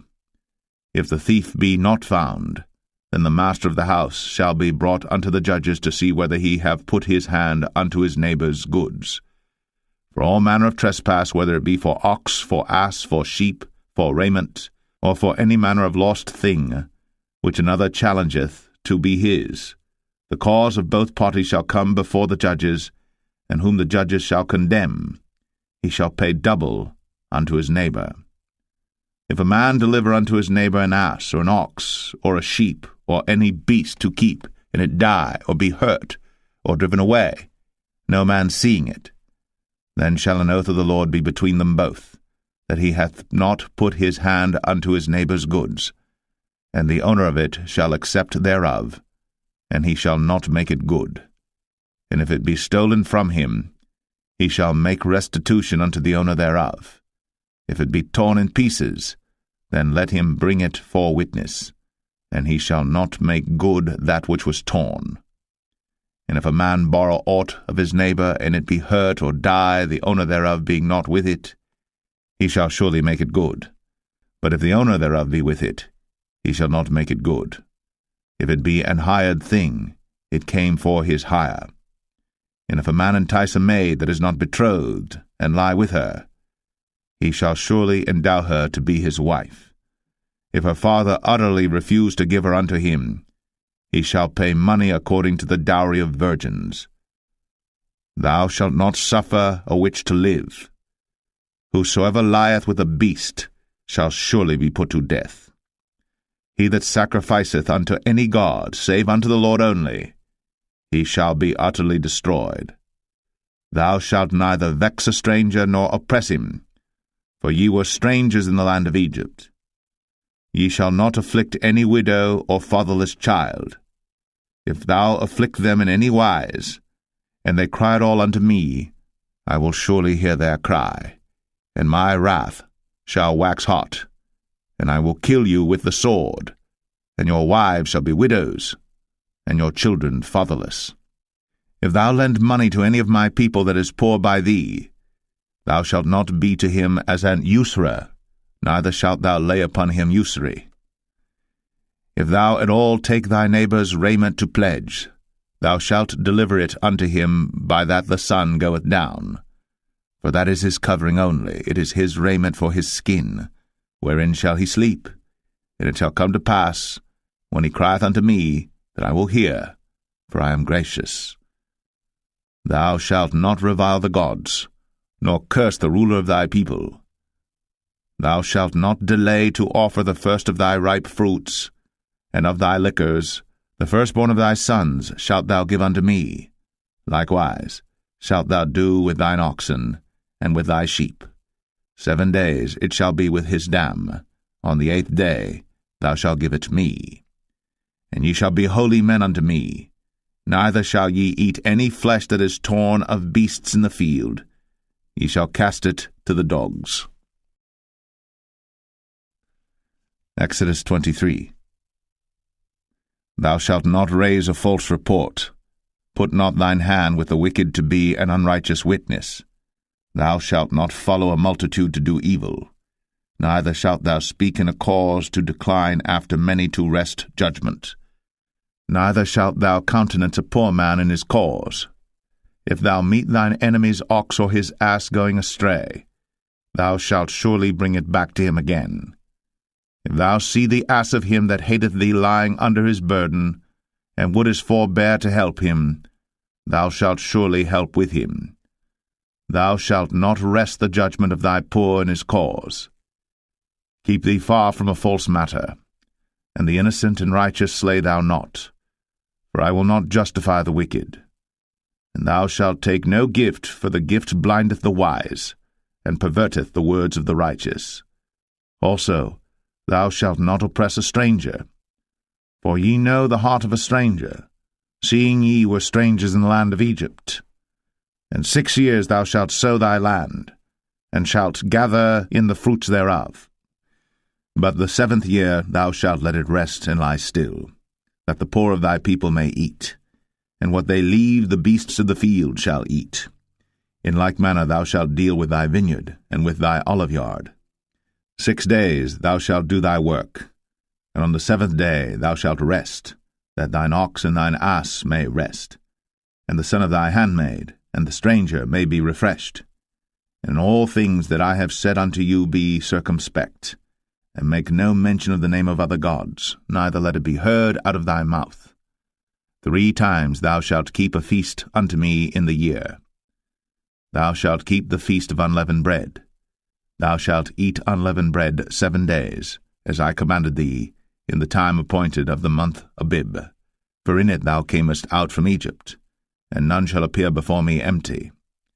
And the feast of harvest, the firstfruits of thy labours, which thou hast sown in the field, and the feast of ingathering, which is in the end of the year, when thou hast gathered in thy labours out of the field. 3 times in the year all thy males shall appear before the Lord God.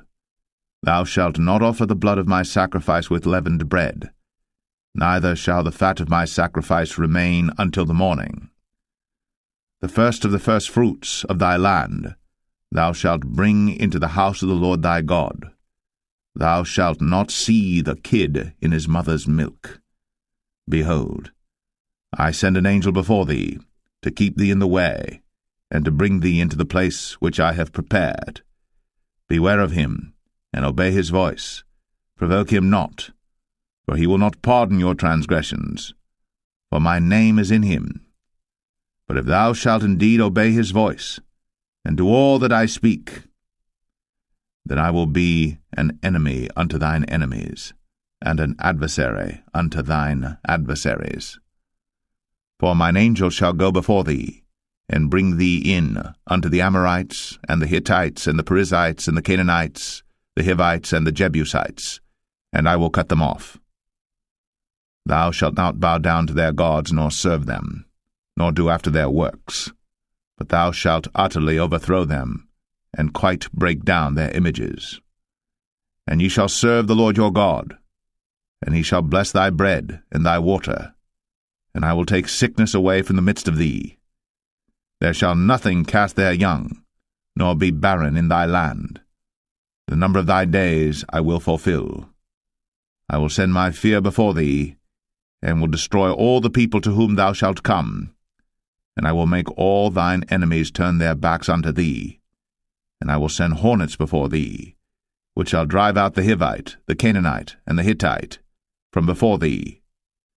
I will not drive them out from before thee in 1 year, lest the land become desolate, and the beasts of the field multiply against thee. By little and little I will drive them out from before thee, until thou be increased and inherit the land. And I will set thy bounds from the Red Sea even unto the sea of the Philistines, and from the desert unto the river. For I will deliver the inhabitants of the land into your hand, and thou shalt drive them out before thee. Thou shalt make no covenant with them, nor with their gods. They shall not dwell in thy land, lest they make thee sin against me. For if thou serve their gods, it will surely be a snare unto thee. Exodus 24. And he said unto Moses, Come up unto the Lord, thou and Aaron, Nadab and Abihu, and 70 of the elders of Israel, and worship ye afar off. And Moses alone shall come near the Lord, but they shall not come nigh, neither shall the people go up with him.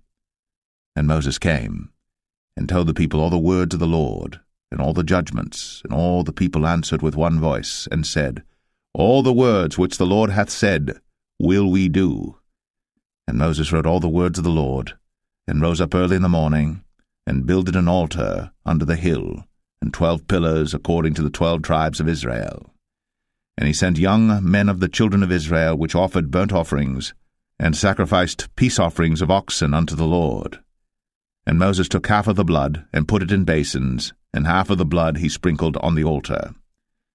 And he took the book of the covenant, and read in the audience of the people, and they said, All that the Lord hath said will we do, and be obedient. And Moses took the blood, and sprinkled it on the people, and said, Behold, the blood of the covenant which the Lord hath made with you concerning all these words. Then went up Moses, and Aaron, Nadab and Abihu, and 70 of the elders of Israel.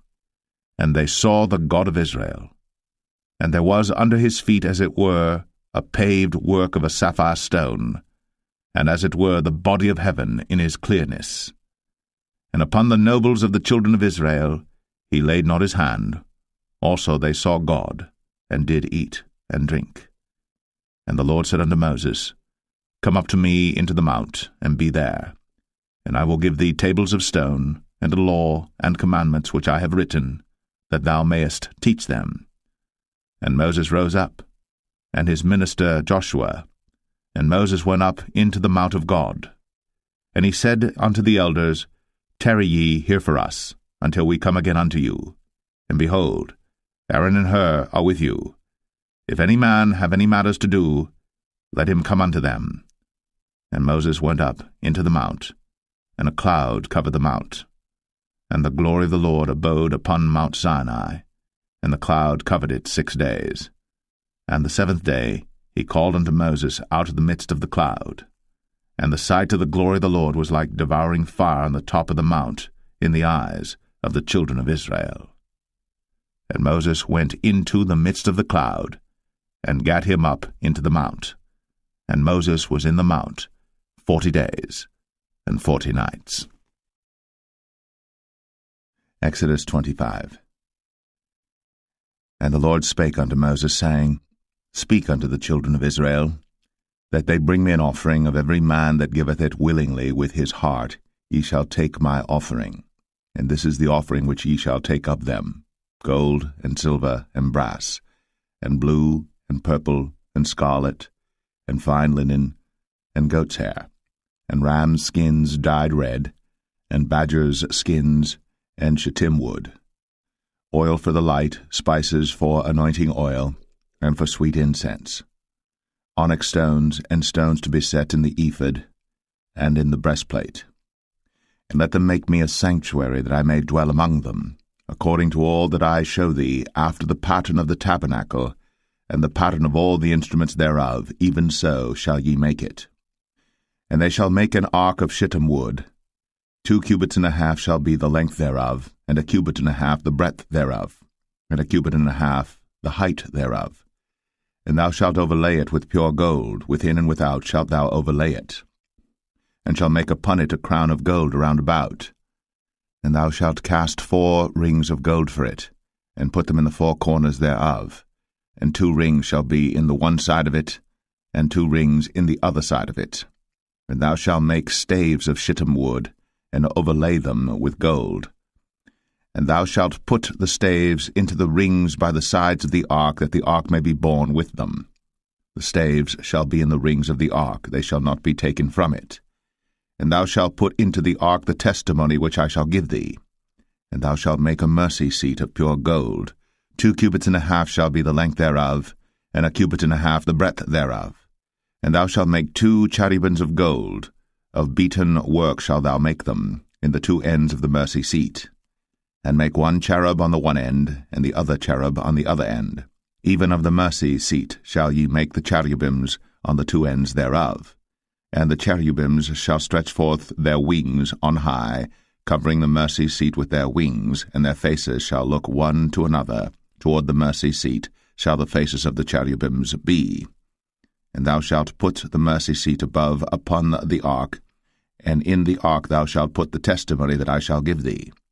And there I will meet with thee, and I will commune with thee from above the mercy seat, from between the 2 cherubims which are upon the ark of the testimony, of all things which I will give thee in commandment unto the children of Israel. Thou shalt also make a table of shittim wood. 2 cubits shall be the length thereof, and 1 cubit the breadth thereof, and 1 cubit and a half the height thereof. And thou shalt overlay it with pure gold, and make thereto a crown of gold round about.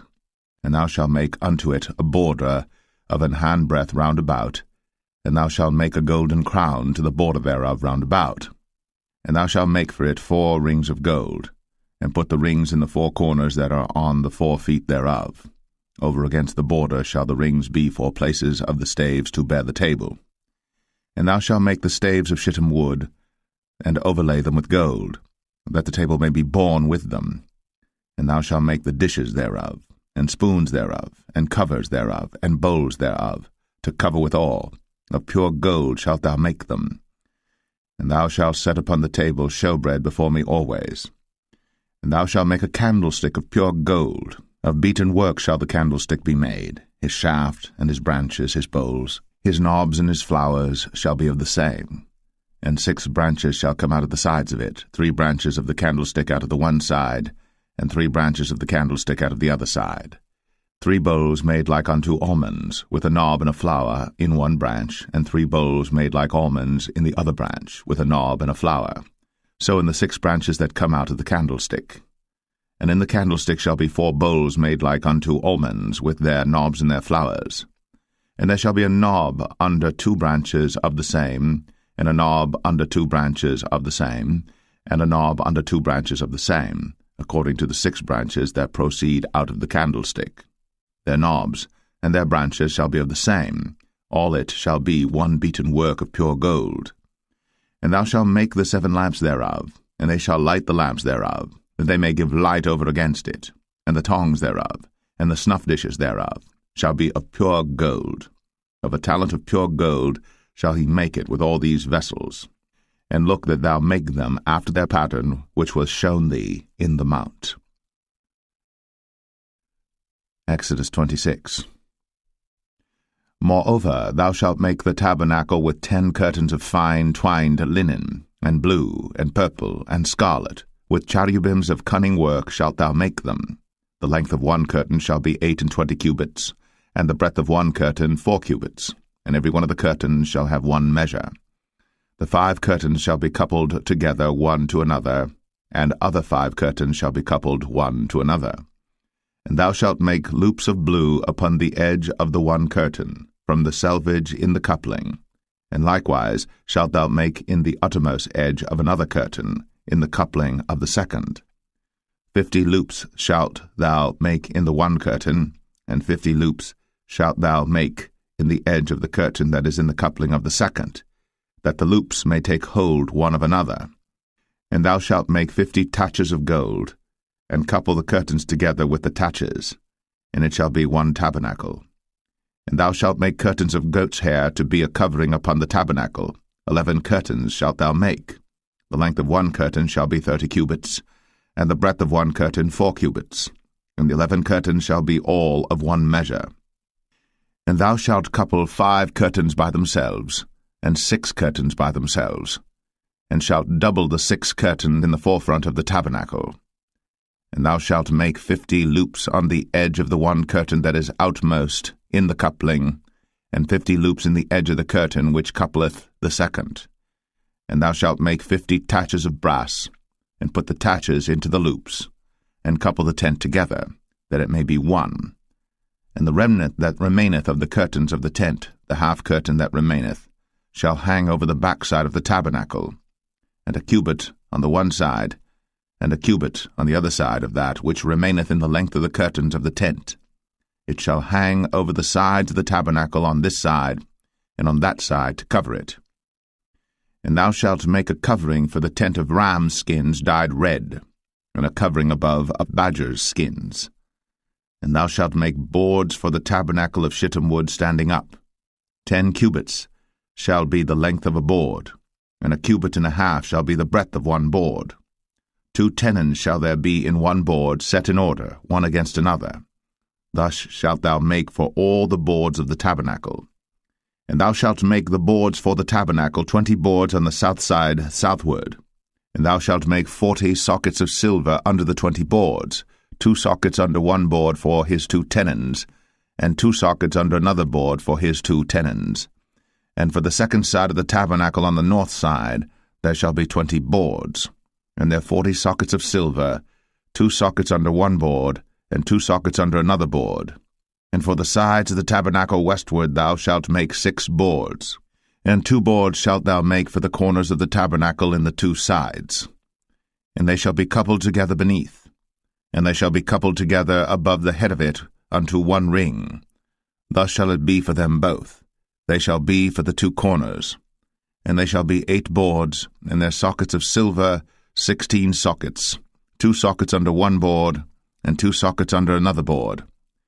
And thou shalt make bars of shittim wood, 5 for the boards of the one side of the tabernacle, and 5 bars for the boards of the other side of the tabernacle, and 5 bars for the boards of the side of the tabernacle for the 2 sides westward. And the middle bar in the midst of the boards shall reach from end to end, and thou shalt overlay the boards with gold, and make their rings of gold, for places for the bars, and thou shalt overlay the bars with gold. And thou shalt rear up the tabernacle according to the fashion thereof which was shown thee in the mount. And thou shalt make a veil of blue and purple and scarlet and fine twined linen of cunning work. With cherubims shall it be made. And thou shalt hang it upon 4 pillars of shittim wood overlaid with gold. Their hooks shall be of gold, upon the 4 sockets of silver. And thou shalt hang up the veil under the taches, that thou mayest bring in thither within the veil the ark of the testimony. And the veil shall divide unto you between the holy place and the most holy. And thou shalt put the mercy seat upon the ark of the testimony in the most holy place. And thou shalt set the table without the veil, and the candlestick over against the table on the side of the tabernacle toward the south. And thou shalt put the table on the north side. And thou shalt make an hanging for the door of the tent of blue and purple and scarlet, and fine twined linen wrought with needlework. And thou shalt make for the hanging 5 pillars of shittim wood, and overlay them with gold, and their hooks shall be of gold, and thou shalt cast 5 sockets of brass for them. Exodus 27.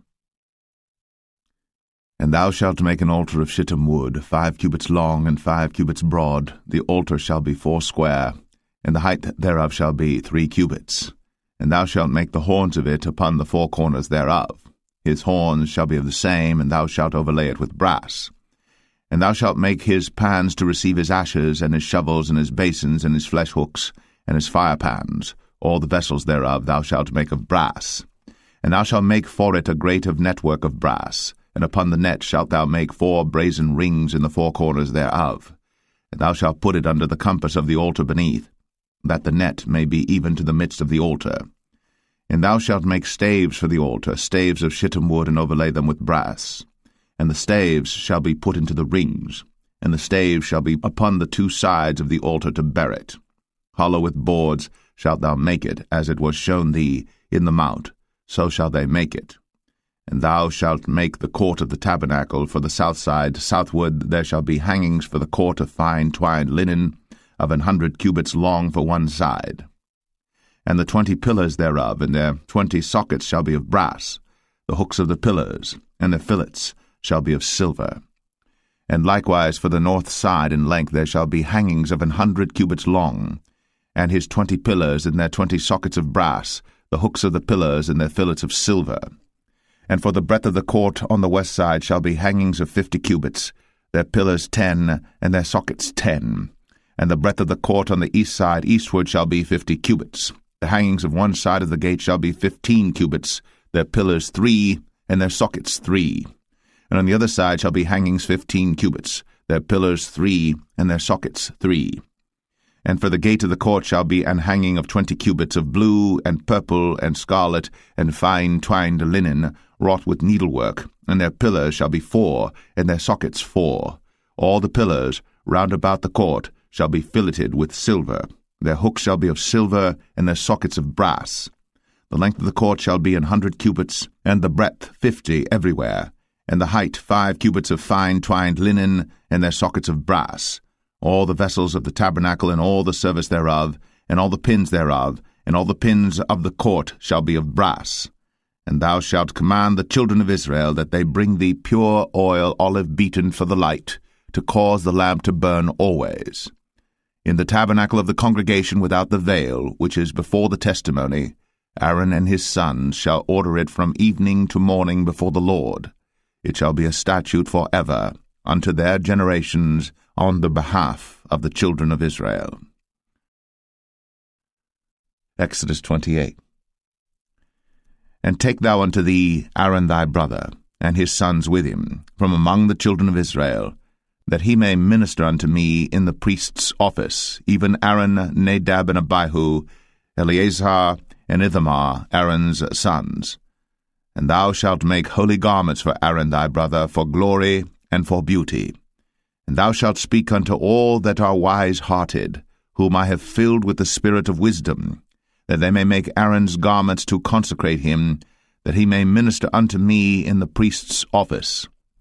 And these are the garments which they shall make: a breastplate, and an ephod, and a robe, and a broidered coat, a mitre, and a girdle.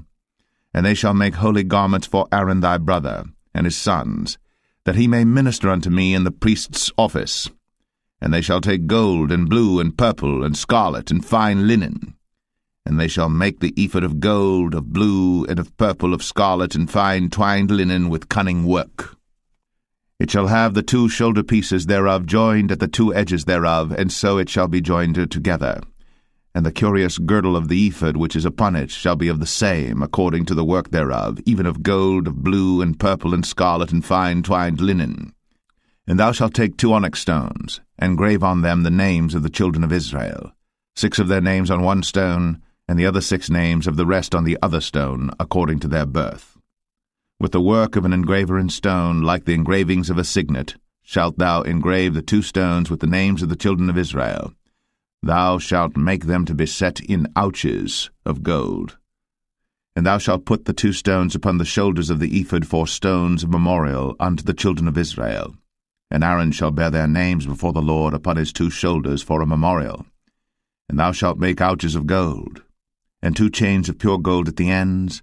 Of wreathen work shalt thou make them, and fasten the wreathen chains to the ouches. And thou shalt make the breastplate of judgment with cunning work. After the work of the ephod thou shalt make it, of gold, of blue, and of purple, and of scarlet, and of fine twined linen shalt thou make it.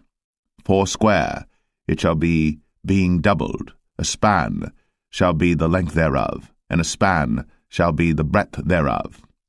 And thou shalt set in it settings of stones, even 4 rows of stones. The first row shall be a sardius, a topaz, and a carbuncle. This shall be the first row. And the second row shall be an emerald, a sapphire, and a diamond. And the third row a ligure, an agate, and an amethyst. And the 4th row a beryl, and an onyx, and a jasper. They shall be set in gold in their enclosings. And the stone shall be with the names of the children of Israel, 12 according to their names, like the engravings of a signet. Every one with his name shall they be according to the 12 tribes. And thou shalt make upon the breastplate chains at the ends of wreathen work of pure gold. And thou shalt make upon the breastplate 2 rings of gold, and shalt put the 2 rings on the 2 ends of the breastplate. And thou shalt put the 2 wreathen chains of gold in the 2 rings which are on the ends of the breastplate. And the other 2 ends of the 2 wreathen chains thou shalt fasten in the 2 ouches, and put them on the shoulder pieces of the ephod before it. And thou shalt make 2 rings of gold, and thou shalt put them upon the 2 ends of the breastplate, in the border thereof, which is in the side of the ephod inward.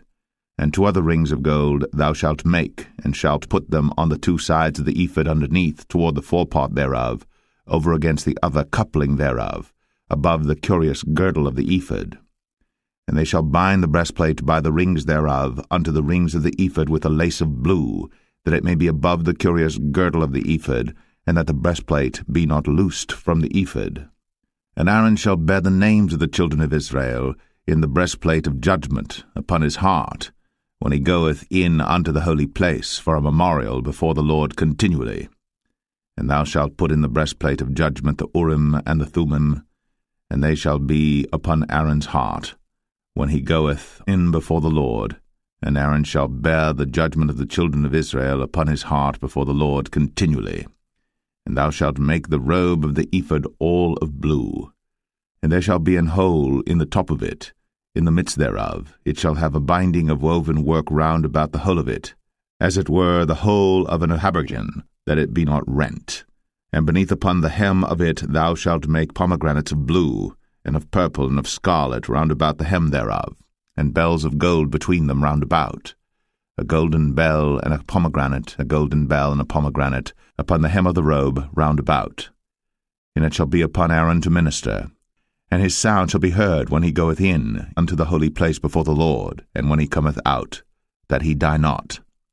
And thou shalt make a plate of pure gold, and grave upon it, like the engravings of a signet, holiness to the Lord. And thou shalt put it on a blue lace, that it may be upon the mitre, upon the forefront of the mitre it shall be.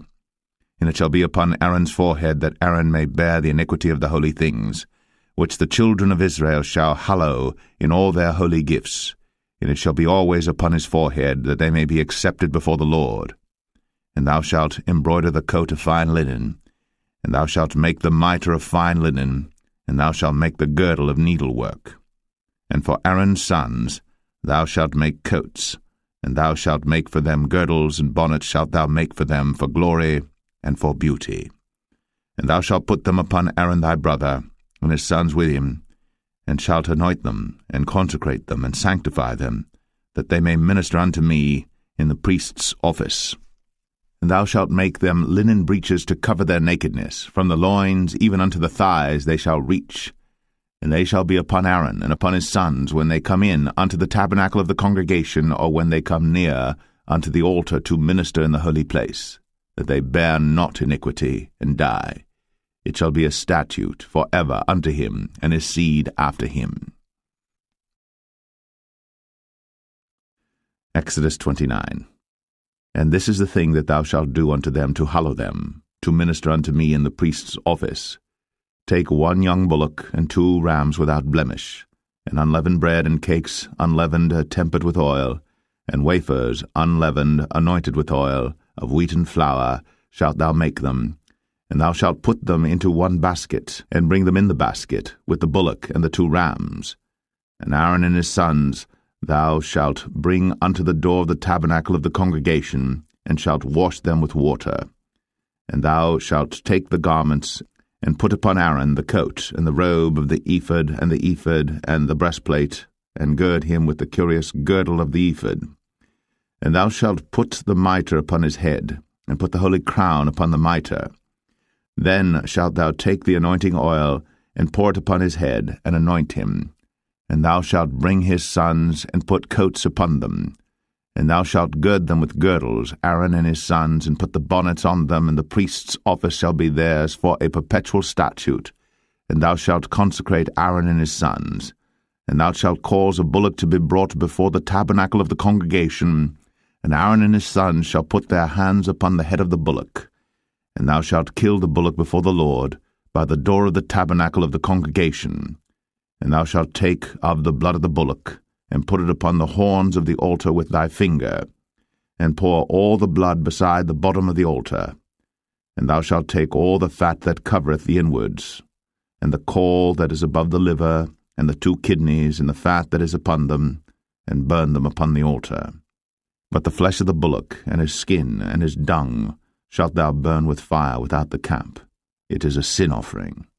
Thou shalt also take 1 ram, and Aaron and his sons shall put their hands upon the head of the ram. And thou shalt slay the ram, and thou shalt take his blood, and sprinkle it round about upon the altar. And thou shalt cut the ram in pieces, and wash the inwards of him and his legs, and put them unto his pieces and unto his head. And thou shalt burn the whole ram upon the altar. It is a burnt offering unto the Lord. It is a sweet savour, an offering made by fire unto the Lord. And thou shalt take the other ram, and Aaron and his sons shall put their hands upon the head of the ram. Then shalt thou kill the ram, and take of his blood, and put it upon the tip of the right ear of Aaron, and upon the tip of the right ear of his sons, and upon the thumb of their right hand, and upon the great toe of their right foot, and sprinkle the blood upon the altar round about. And thou shalt take of the blood that is upon the altar, and of the anointing oil, and sprinkle it upon Aaron, and upon his garments, and upon his sons, and upon the garments of his sons with him. And he shall be hallowed, and his garments, and his sons' garments with him. Also thou shalt take of the ram the fat and the rump, and the fat that covereth the inwards, and the caul above the liver, and the 2 kidneys, and the fat that is upon them, and the right shoulder, for it is a ram of consecration. And 1 loaf of bread, and 1 cake of oiled bread, and 1 wafer out of the basket of the unleavened bread that is before the Lord. And thou shalt put all in the hands of Aaron, and in the hands of his sons, and shalt wave them for a wave offering before the Lord. And thou shalt receive them of their hands, and burn them upon the altar for a burnt offering, for a sweet savour before the Lord. It is an offering made by fire unto the Lord. And thou shalt take the breast of the ram of Aaron's consecration, and wave it for a wave offering before the Lord, and it shall be thy part. And thou shalt sanctify the breast of the wave offering, and the shoulder of the heave offering, which is waved, and which is heaved up, of the ram of the consecration, even of that which is for Aaron, and of that which is for his sons. And it shall be Aaron's and his sons by a statute for ever from the children of Israel. For it is an heave offering, and it shall be an heave offering from the children of Israel of the sacrifice of their peace offerings, even their heave offering unto the Lord. And the holy garments of Aaron shall be his sons after him, to be anointed therein, and to be consecrated in them. And that son that is priest in his stead shall put them on 7 days, when he cometh into the tabernacle of the congregation to minister in the holy place. And thou shalt take the ram of the consecration, and seethe his flesh in the holy place. And Aaron and his sons shall eat the flesh of the ram, and the bread that is in the basket by the door of the tabernacle of the congregation. And they shall eat those things wherewith the atonement was made, to consecrate and to sanctify them. But a stranger shall not eat thereof, because they are holy. And if aught of the flesh of the consecrations, or of the bread, remain unto the morning, then thou shalt burn the remainder with fire. It shall not be eaten, because it is holy.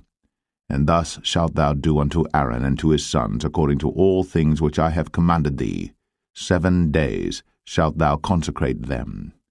And thou shalt offer every day a bullock for a sin offering, for atonement. And thou shalt cleanse the altar, when thou hast made an atonement for it. And thou shalt anoint it, to sanctify it. 7 days thou shalt make an atonement for the altar, and sanctify it. And it shall be an altar most holy. Whatsoever toucheth the altar shall be holy. Now this is that which thou shalt offer upon the altar: 2 lambs of the first year, day by day, continually. The 1 lamb thou shalt offer in the morning, and the other lamb thou shalt offer at even. And with the 1 lamb 1/10 deal of flour mingled with the 4th part of an hin of beaten oil, and the 4th part of an hin of wine for a drink offering. And the other lamb thou shalt offer at even, and shalt do thereto according to the meat offering of the morning, and according to the drink offering thereof, for a sweet savour, an offering made by fire unto the Lord. This shall be a continual burnt offering throughout your generations at the door of the tabernacle of the congregation before the Lord, where I will meet you, to speak there unto thee. And there I will meet with the children of Israel, and the tabernacle shall be sanctified by my glory. And I will sanctify the tabernacle of the congregation and the altar. I will sanctify also both Aaron and his sons to minister to me in the priest's office. And I will dwell among the children of Israel, and will be their God. And they shall know that I am the Lord their God, that brought them forth out of the land of Egypt, that I may dwell among them. I am the Lord their God. Exodus 30. And thou shalt make an altar to burn incense upon. Of shittim wood shalt thou make it. A cubit shall be the length thereof, and a cubit the breadth thereof. 4 square shall it be. And 2 cubits shall be the height thereof. The horns thereof shall be of the same. And thou shalt overlay it with pure gold, the top thereof and the sides thereof round about, and the horns thereof. And thou shalt make unto it a crown of gold round about. And 2 golden rings shalt thou make to it under the crown of it. By the 2 corners thereof upon the 2 sides of it shalt thou make it. And they shall be for places for the staves to bear it withal. And thou shalt make the staves of shittim wood, and overlay them with gold. And thou shalt put it before the veil that is by the ark of the testimony, before the mercy seat that is over the testimony, where I will meet with thee. And Aaron shall burn thereon sweet incense every morning. When he dresseth the lamps, he shall burn incense upon it. And when Aaron lighteth the lamps at even, he shall burn incense upon it, a perpetual incense before the Lord throughout your generations. Ye shall offer no strange incense thereon, nor burnt sacrifice, nor meat offering, neither shall ye pour drink offering thereon. And Aaron shall make an atonement upon the horns of it once in a year with the blood of the sin offering of atonements, Once in the year shall he make atonement upon it throughout your generations. It is most holy unto the Lord. And the Lord spake unto Moses, saying, When thou takest the sum of the children of Israel after their number, then shall they give every man a ransom for his soul unto the Lord, when thou numberest them, that there be no plague among them, when thou numberest them. This they shall give every one that passeth among them that are numbered, half a shekel after the shekel of the sanctuary. A shekel is 20 gerahs, and half shekel shall be the offering of the Lord. Every one that passeth among them that are numbered, from 20 years old and above, shall give an offering unto the Lord. The rich shall not give more, and the poor shall not give less than half a shekel, when they give an offering unto the Lord to make an atonement for your souls. And thou shalt take the atonement money of the children of Israel, and shalt appoint it for the service of the tabernacle of the congregation, that it may be a memorial unto the children of Israel before the Lord, to make an atonement for your souls. And the Lord spake unto Moses, saying, Thou shalt also make a laver of brass, and his foot also of brass, to wash withal. And thou shalt put it between the tabernacle of the congregation and the altar, and thou shalt put water therein. For Aaron and his sons shall wash their hands and their feet thereat. When they go into the tabernacle of the congregation, they shall wash with water, that they die not, or when they come near to the altar to minister, to burn offering made by fire unto the Lord. So they shall wash their hands and their feet, that they die not. And it shall be a statute forever to them, even to him and to his seed throughout their generations. Moreover the Lord spake unto Moses, saying, Take thou also unto thee principal spices, of pure myrrh 500 shekels, and of sweet cinnamon half so much, even 250 shekels, and of sweet calamus 250 shekels, and of cassia 500 shekels after the shekel of the sanctuary, and of oil olive and hin. And thou shalt make it an oil of holy ointment, an ointment compound after the art of the apothecary. It shall be an holy anointing oil. And thou shalt anoint the tabernacle of the congregation therewith, and the ark of the testimony, and the table and all his vessels, and the candlestick and his vessels, and the altar of incense, and the altar of burnt offering with all his vessels, and the laver and his foot. And thou shalt sanctify them, that they may be most holy. Whatsoever toucheth them shall be holy. And thou shalt anoint Aaron and his sons, and consecrate them, that they may minister unto me in the priest's office. And thou shalt speak unto the children of Israel, saying, This shall be an holy anointing oil unto me throughout your generations. Upon man's flesh shall it not be poured, neither shall ye make any other like it, after the composition of it. It is holy, and it shall be holy unto you. Whosoever compoundeth any like it, or whosoever putteth any of it upon a stranger, shall even be cut off from his people. And the Lord said unto Moses, Take unto thee sweet spices, stacte, and onycha, and galbanum, these sweet spices with pure frankincense, of each shall there be a like weight. And thou shalt make it a perfume, a confection after the art of the apothecary, tempered together pure and holy. And thou shalt beat some of it very small, and put of it before the testimony in the tabernacle of the congregation, where I will meet with thee. It shall be unto you most holy. And as for the perfume which thou shalt make, ye shall not make to yourselves according to the composition thereof. It shall be unto thee holy for the Lord. Whosoever shall make like unto that, to smell thereto, shall even be cut off from his people. Exodus 31. And the Lord spake unto Moses, saying, See, I have called by name Bezalel the son of Uri, the son of Hur, of the tribe of Judah, and I have filled him with the Spirit of God, in wisdom, and in understanding, and in knowledge, and in all manner of workmanship, to devise cunning works, to work in gold, and in silver, and in brass, and in cutting of stones, to set them, and in carving of timber, to work in all manner of workmanship. And I, behold, I have given with him Aholiab, the son of Ahisamach, of the tribe of Dan. And in the hearts of all that are wise-hearted I have put wisdom, that they may make all that I have commanded thee: the tabernacle of the congregation, and the ark of the testimony, and the mercy seat that is thereupon, and all the furniture of the tabernacle, and the table and his furniture, and the pure candlestick with all his furniture, and the altar of incense, and the altar of burnt offering with all his furniture, and the laver and his foot, and the cloths of service, and the holy garments for Aaron the priest, and the garments of his sons to minister in the priest's office, and the anointing oil, and sweet incense for the holy place, according to all that I have commanded thee shall they do. And the Lord spake unto Moses, saying, Speak thou also unto the children of Israel, saying, Verily, my Sabbaths ye shall keep, for it is a sign between me and you throughout your generations, that ye may know that I am the Lord that doth sanctify you. Ye shall keep the Sabbath therefore, for it is holy unto you. Every one that defileth it shall surely be put to death. For whosoever doeth any work therein, that soul shall be cut off from among his people. 6 days may work be done, but in the 7th is the Sabbath of rest, holy to the Lord. Whosoever doeth any work in the Sabbath day, he shall surely be put to death. Wherefore the children of Israel shall keep the Sabbath, to observe the Sabbath throughout their generations, for a perpetual covenant. It is a sign between me and the children of Israel forever. For in 6 days the Lord made heaven and earth, and on the 7th day he rested and was refreshed.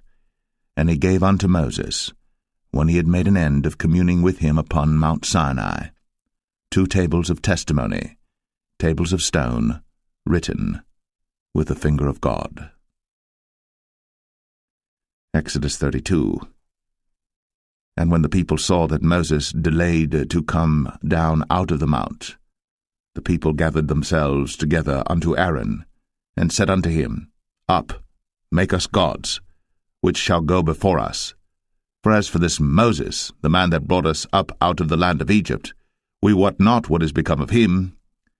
And Aaron said unto them, Break off the golden earrings which are in the ears of your wives, of your sons, and of your daughters, and bring them unto me.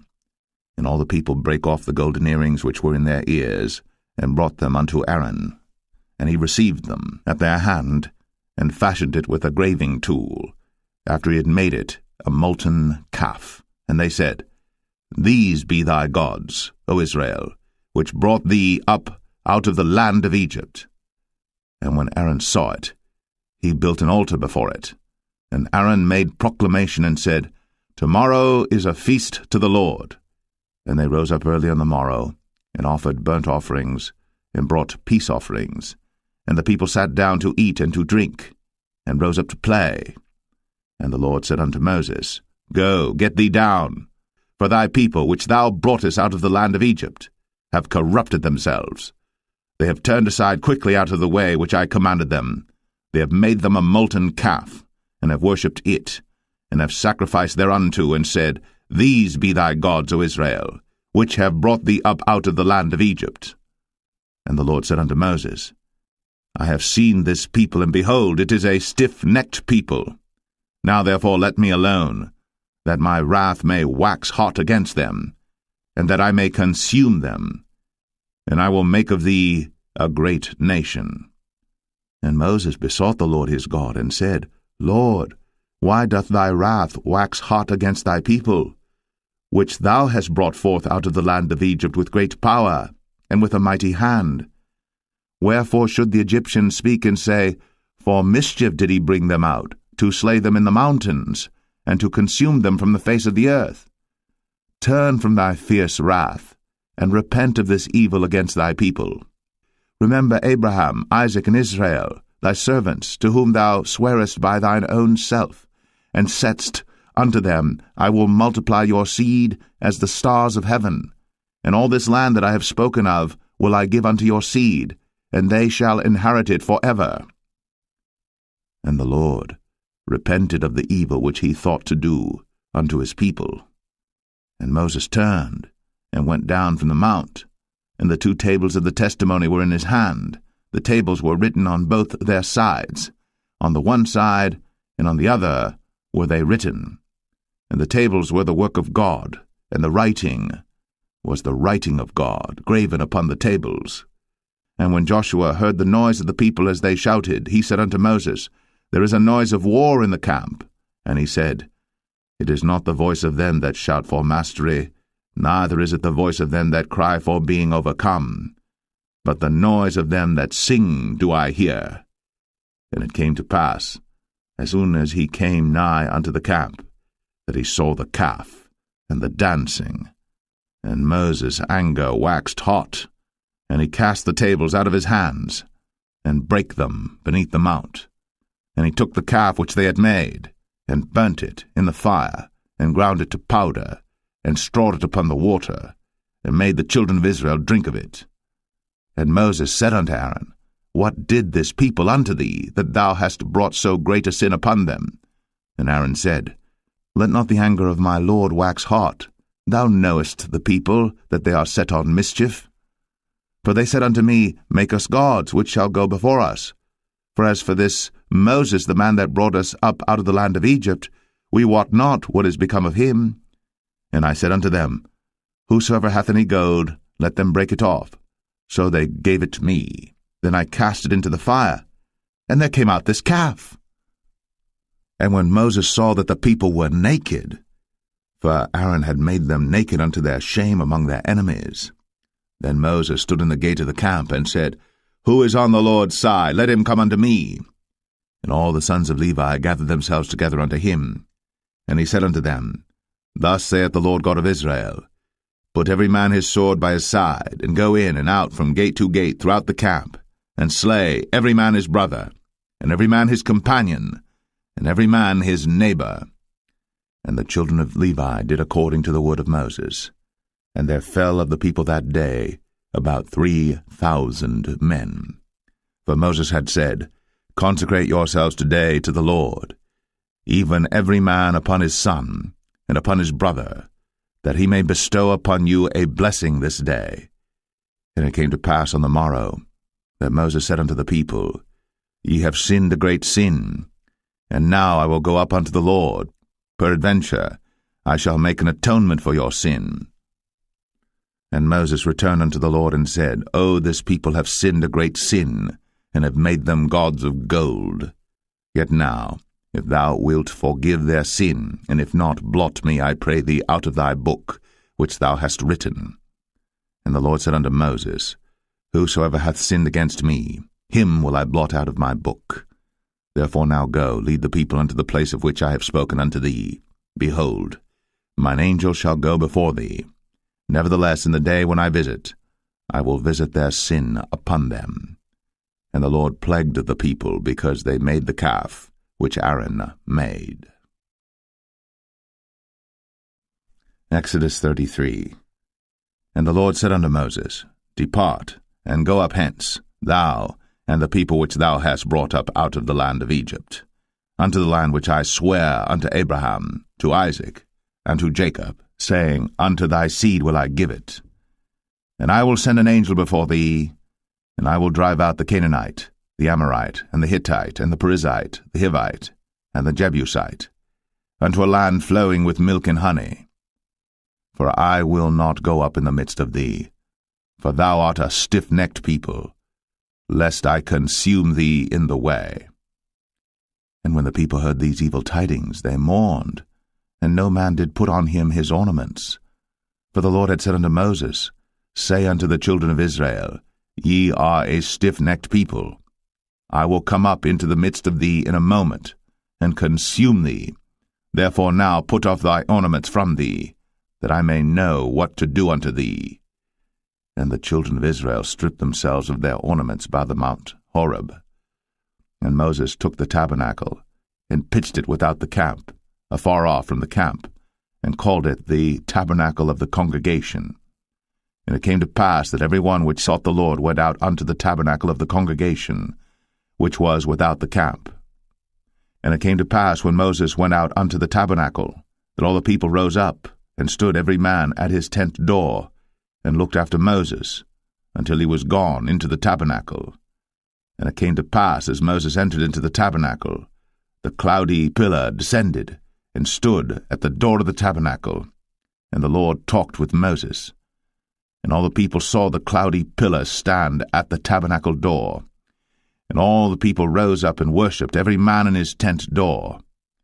And the Lord spake unto Moses face to face, as a man speaketh unto his friend. And he turned again into the camp. But his servant Joshua the son of Nun, a young man, departed not out of the tabernacle. And Moses said unto the Lord, See, thou sayest unto me, Bring up this people, and thou hast not let me know whom thou wilt send with me. Yet thou hast said, I know thee by name, and thou hast also found grace in my sight. Now therefore, I pray thee, if I have found grace in thy sight, show me now thy way, that I may know thee, that I may find grace in thy sight, and consider that this nation is thy people. And he said, My presence shall go with thee, and I will give thee rest. And he said unto him, If thy presence go not with me, carry us not up hence. For wherein shall it be known here that I and thy people have found grace in thy sight? Is it not in that thou goest with us? So shall we be separated, I and thy people, from all the people that are upon the face of the earth. And the Lord said unto Moses, I will do this thing also that thou hast spoken, for thou hast found grace in my sight, and I know thee by name. And he said, I beseech thee, show me thy glory. And he said, I will make all my goodness pass before thee, and I will proclaim the name of the Lord before thee, and will be gracious to whom I will be gracious, and will show mercy on whom I will show mercy. And he said, Thou canst not see my face, for there shall no man see me and live. And the Lord said, Behold, there is a place by me, and thou shalt stand upon a rock. And it shall come to pass, while my glory passeth by, that I will put thee in a cleft of the rock, and will cover thee with my hand while I pass by. And I will take away mine hand, and thou shalt see my back parts, but my face shall not be seen. Exodus 34. And the Lord said unto Moses, Hew thee 2 tables of stone like unto the first. And I will write upon these tables the words that were in the first tables which thou breakest. And be ready in the morning, and come up in the morning unto Mount Sinai, and present thyself there to me in the top of the mount. And no man shall come up with thee, neither let any man be seen throughout all the mount, neither let the flocks nor herds feed before that mount. And he hewed 2 tables of stone like unto the first. And Moses rose up early in the morning, and went up unto Mount Sinai, as the Lord had commanded him, and took in his hand the 2 tables of stone. And the Lord descended in the cloud, and stood with him there, and proclaimed the name of the Lord. And the Lord passed by before him, and proclaimed, The Lord God, merciful and gracious, long-suffering, and abundant in goodness and truth, keeping mercy for thousands, forgiving iniquity, and transgression and sin, and that will by no means clear the guilty, visiting the iniquity of the fathers upon the children, and upon the children's children, unto the 3rd and to the 4th generation. And Moses made haste, and bowed his head toward the earth, and worshipped. And he said, If now I have found grace in thy sight, O Lord, let my Lord, I pray thee, go among us. For it is a stiff-necked people, and pardon our iniquity and our sin, and take us for thine inheritance. And he said, Behold, I make a covenant. Before all thy people I will do marvels, such as have not been done in all the earth, nor in any nation. And all the people among which thou art shall see the work of the Lord, for it is a terrible thing that I will do with thee. Observe thou that which I command thee this day. Behold, I drive out before thee the Amorite, and the Canaanite, and the Hittite, and the Perizzite, and the Hivite, and the Jebusite. Take heed to thyself, lest thou make a covenant with the inhabitants of the land whither thou goest, lest it be for a snare in the midst of thee. But ye shall destroy their altars, break their images, and cut down their groves. For thou shalt worship no other god, for the Lord whose name is a jealous God. Lest thou make a covenant with the inhabitants of the land, and they go a-whoring after their gods, and do sacrifice unto their gods, and one call thee, and thou eat of his sacrifice. And thou take of their daughters unto thy sons, and their daughters go a-whoring after their gods, and make thy sons go a-whoring after their gods. Thou shalt make thee no molten gods. The feast of unleavened bread shalt thou keep. 7 days thou shalt eat unleavened bread, as I commanded thee, in the time of the month Abib. For in the month Abib thou camest out from Egypt. All that openeth the matrix is mine, and every firstling among thy cattle, whether ox or sheep that is male. But the firstling of an ass thou shalt redeem with a lamb, and if thou redeem him not, then shalt thou break his neck. All the firstborn of thy sons thou shalt redeem, and none shall appear before me empty. 6 days thou shalt work, but on the 7th day thou shalt rest. In earing time and in harvest thou shalt rest. And thou shalt observe the feast of weeks, of the firstfruits of wheat harvest, and the feast of ingathering at the year's end. Thrice in the year shall all your men-children appear before the Lord God, the God of Israel. For I will cast out the nations before thee, and enlarge thy borders. Neither shall any man desire thy land, when thou shalt go up to appear before the Lord thy God thrice in the year. Thou shalt not offer the blood of my sacrifice with leaven, neither shall the sacrifice of the feast of the Passover be left unto the morning. The first of the firstfruits of thy land thou shalt bring unto the house of the Lord thy God. Thou shalt not see the kid in his mother's milk. And the Lord said unto Moses, Write thou these words, for after the tenor of these words I have made a covenant with thee and with Israel.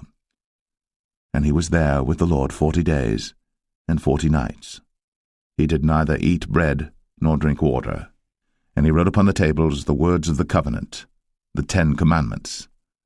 And it came to pass, when Moses came down from Mount Sinai, with the 2 tables of testimony in Moses' hand, when he came down from the mount, that Moses wist not that the skin of his face shone, while he talked with them.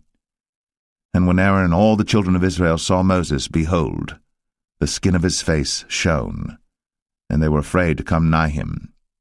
And Moses called unto them, and Aaron and all the rulers of the congregation returned unto him. And Moses talked with them, and afterward all the children of Israel came nigh, and he gave them in commandment all that the Lord had spoken with him in Mount Sinai. Until Moses had done speaking with them, he put a veil on his face. But when Moses went in before the Lord to speak with him, he took the veil off until he came out. And he came out, and spake unto the children of Israel that which he was commanded. And the children of Israel saw the face of Moses, that the skin of Moses' face shone. And Moses put the veil upon his face again, until he went in to speak with him. Exodus 35. And Moses gathered all the congregation of the children of Israel together, and said unto them, These are the words which the Lord hath commanded, that ye should do them. 6 days shall work be done, but on the 7th day there shall be to you an holy day, a Sabbath of rest to the Lord. Whosoever doeth work therein shall be put to death. Ye shall kindle no fire throughout your habitations upon the Sabbath day. And Moses spake unto all the congregation of the children of Israel, saying, This is the thing which the Lord commanded, saying, Take ye from among you an offering unto the Lord. Whosoever is of a willing heart, let him bring it, an offering of the Lord, gold and silver and brass, and blue and purple and scarlet and fine linen and goat's hair, and rams' skins dyed red, and badgers' skins, and shittim wood, and oil for the light, and spices for anointing oil, and for the sweet incense, and onyx stones, and stones to be set for the ephod and for the breastplate. And every wise-hearted among you shall come, and make all that the Lord hath commanded, the tabernacle, his tent, and his covering, his taches, and his boards, his bars, his pillars, and his sockets, the ark and the staves thereof, with the mercy seat and the veil of the covering, the table and his staves, and all his vessels, and the showbread, the candlestick also for the light, and his furniture, and his lamps, with the oil for the light, and the incense altar, and his staves, and the anointing oil, and the sweet incense, and the hanging for the door at the entering in of the tabernacle, the altar of burnt offering, with his brazen grate, his staves and all his vessels, the laver and his foot, the hangings of the court, his pillars and their sockets, and the hanging for the door of the court, the pins of the tabernacle, and the pins of the court, and their cords, the cloths of service, to do service in the holy place, the holy garments for Aaron the priest, and the garments of his sons to minister in the priest's office.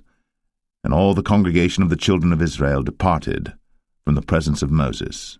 And they came, every one whose heart stirred him up, and every one whom his spirit made willing.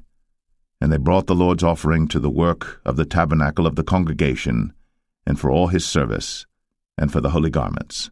And they came, both men and women, as many as were willing-hearted, and brought bracelets and earrings and rings and tablets, all jewels of gold.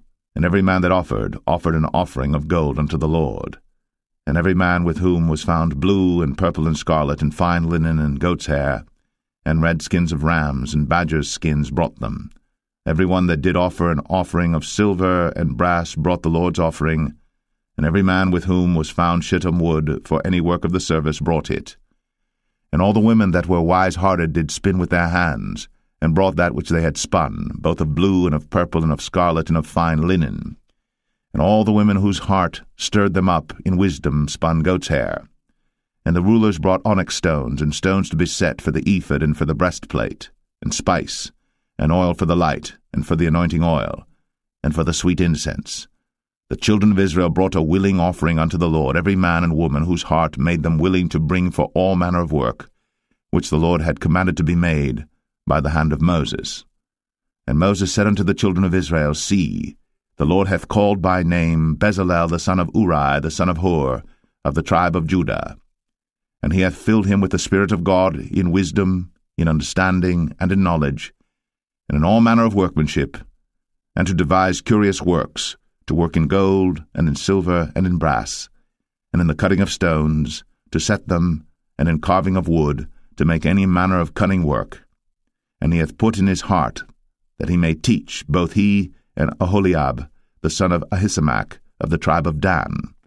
Them hath he filled with wisdom of heart, to work all manner of work, of the engraver, and of the cunning workman, and of the embroiderer, in blue, and in purple, and scarlet, and in fine linen, and of the weaver, even of them that do any work, and of those that devise cunning work. Exodus 36. Then wrought Bezalel and Aholiab, and every wise-hearted man, in whom the Lord put wisdom and understanding to know how to work all manner of work for the service of the sanctuary, according to all that the Lord had commanded.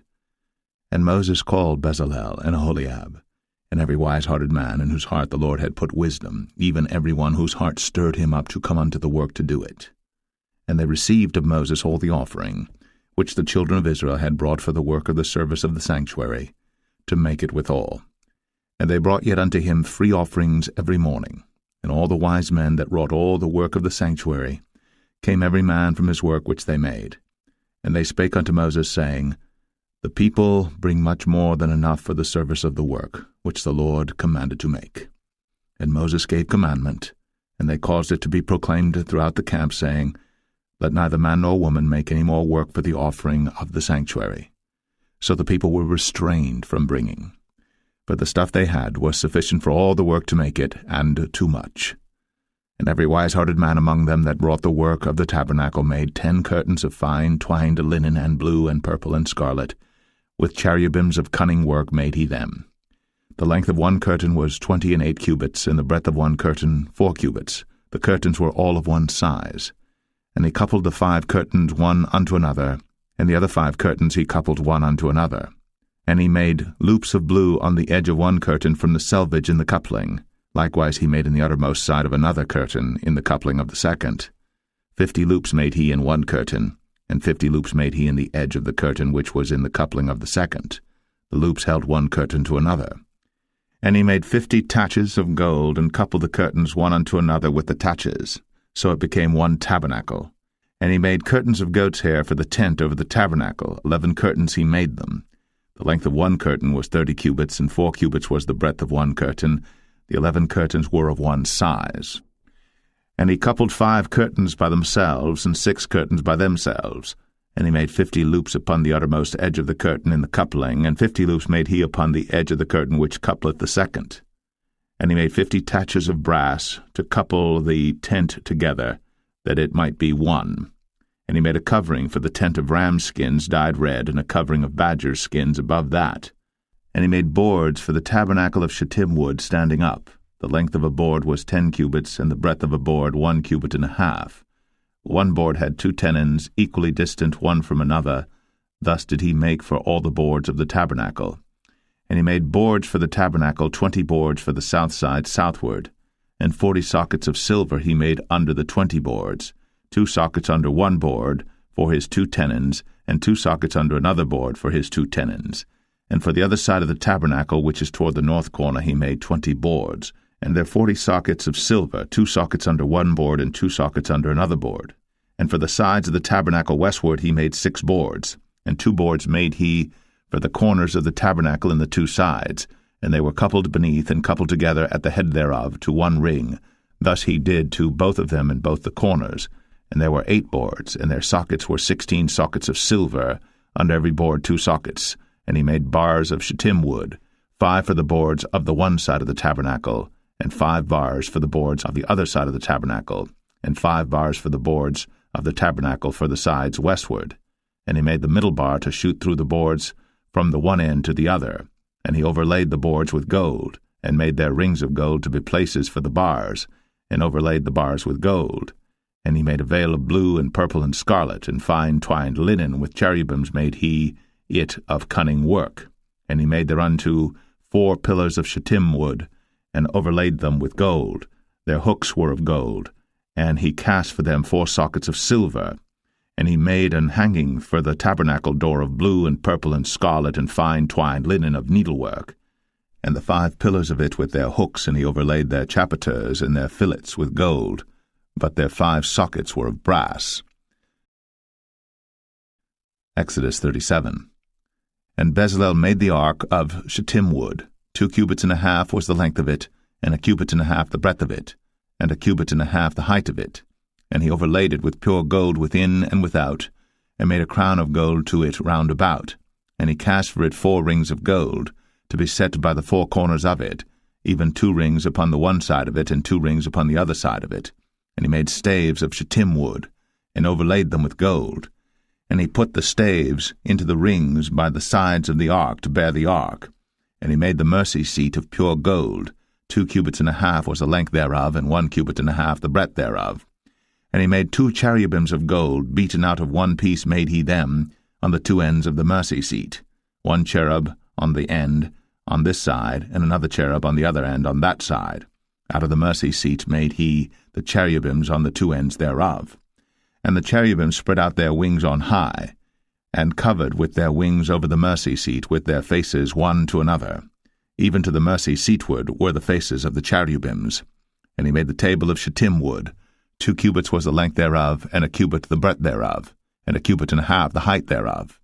And he overlaid it with pure gold, and made thereunto a crown of gold round about. Also he made thereunto a border of an handbreadth round about, and made a crown of gold for the border thereof round about. And he cast for it 4 rings of gold, and put the rings upon the 4 corners that were in the 4 feet thereof. Over against the border were the rings, the places for the staves to bear the table. And he made the staves of shittim wood, and overlaid them with gold to bear the table. And he made the vessels which were upon the table, his dishes, and his spoons, and his bowls, and his covers, to cover withal of pure gold. And he made the candlestick of pure gold. Of beaten work made he the candlestick. His shaft and his branch, his bowls, his knobs, and his flowers were of the same. And 6 branches going out of the sides thereof, 3 branches of the candlestick out of the one side thereof, and 3 branches of the candlestick out of the other side thereof. 3 bowls made after the fashion of almonds in one branch, a knob and a flower, and 3 bowls made like almonds in another branch, a knob and a flower. So throughout the 6 branches, going out of the candlestick. And in the candlestick were 4 bowls made like almonds, his knobs and his flowers, and a knob under 2 branches of the same, and a knob under 2 branches of the same, and a knob under 2 branches of the same, according to the 6 branches going out of it. Their knobs and their branches were of the same. All of it was one beaten work of pure gold. And he made his 7 lamps and his snuffers and his snuff dishes of pure gold. Of a talent of pure gold made he it, and all the vessels thereof. And he made the incense altar of shittim wood. The length of it was a cubit, the breadth of it a cubit. It was foursquare, and 2 cubits was the height of it. The horns thereof were of the same. And he overlaid it with pure gold, both the top of it and the sides thereof round about. And the horns of it also he made unto it a crown of gold round about. And he made 2 rings of gold for it under the crown thereof, by the 2 corners of it upon the 2 sides thereof, to be places for the staves to bear it withal. And he made the staves of shittim wood, and overlaid them with gold. And he made the holy anointing oil, and the pure incense of sweet spices, according to the work of the apothecary. Exodus 38. And he made the altar of burnt offering of shittim wood. 5 cubits was the length thereof, and 5 cubits the breadth thereof. It was foursquare, and 3 cubits the height thereof. And he made the horns thereof on the 4 corners of it. The horns thereof were of the same, and he overlaid it with brass. And he made all the vessels of the altar, the pots and the shovels and the basins and the flesh hooks, and the firepans, all the vessels thereof made he of brass. And he made for the altar a brazen grate of network under the compass thereof beneath unto the midst of it. And he cast 4 rings for the 4 ends of the grate of brass, to be places for the staves. And he made the staves of shittim wood, and overlaid them with brass. And he put the staves into the rings on the sides of the altar, to bear it withal. He made the altar hollow with boards. And he made the laver of brass, and the foot of it of brass, of the looking glasses of the women assembling, which assembled at the door of the tabernacle of the congregation. And he made the court. On the south side southward the hangings of the court were of fine twined linen, 100 cubits. Their pillars were 20, and their brazen sockets 20. The hooks of the pillars and their fillets were of silver. And for the north side the hangings were 100 cubits, their pillars were 20, and their sockets of brass 20. The hooks of the pillars and their fillets of silver.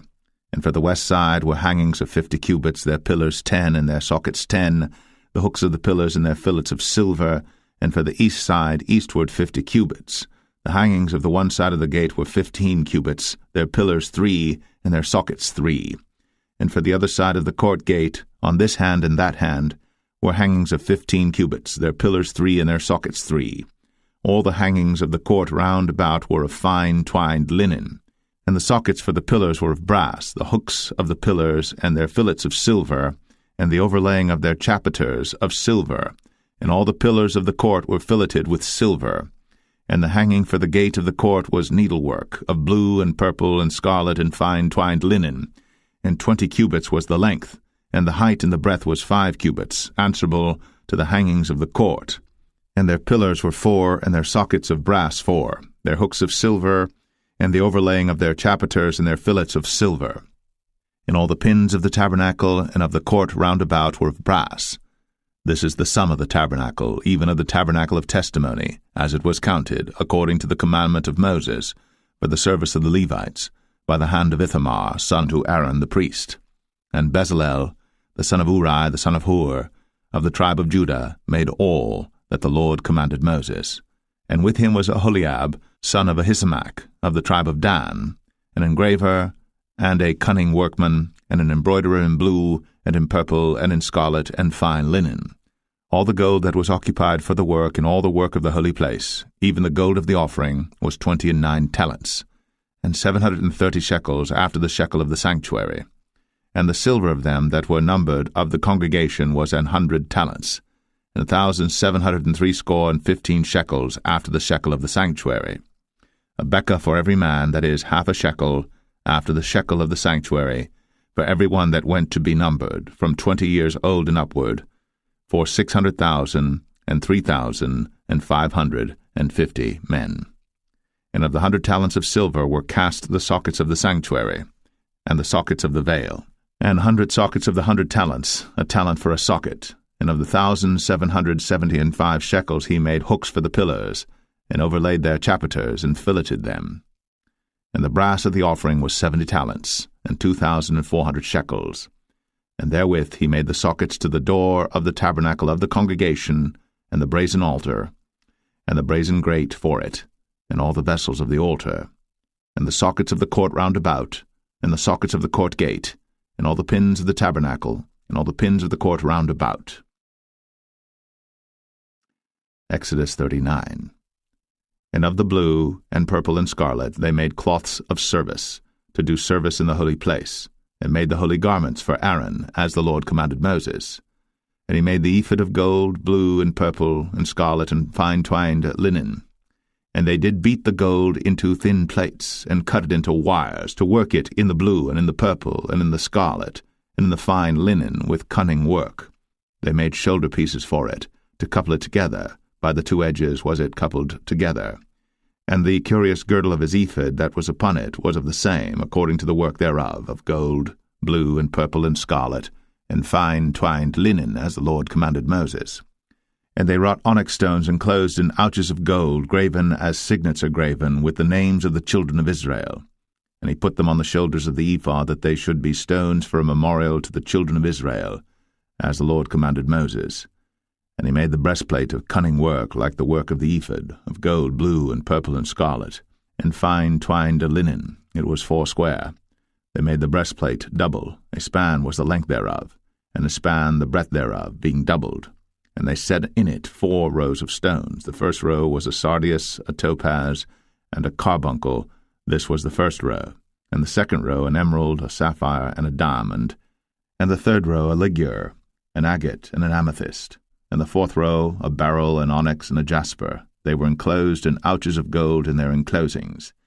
And the stones were according to the names of the children of Israel, 12 according to their names, like the engravings of a signet, every one with his name, according to the 12 tribes. And they made upon the breastplate chains at the ends of wreathen work of pure gold. And they made 2 ouches of gold and 2 gold rings, and put the 2 rings in the 2 ends of the breastplate. And they put the 2 wreathen chains of gold in the 2 rings on the ends of the breastplate. And the 2 ends of the 2 wreathen chains they fastened in the 2 ouches, and put them on the shoulder pieces of the ephod before it.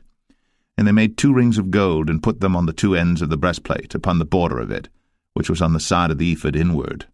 And they made 2 other golden rings, and put them on the 2 sides of the ephod underneath, toward the forepart of it, over against the other coupling thereof, above the curious girdle of the ephod.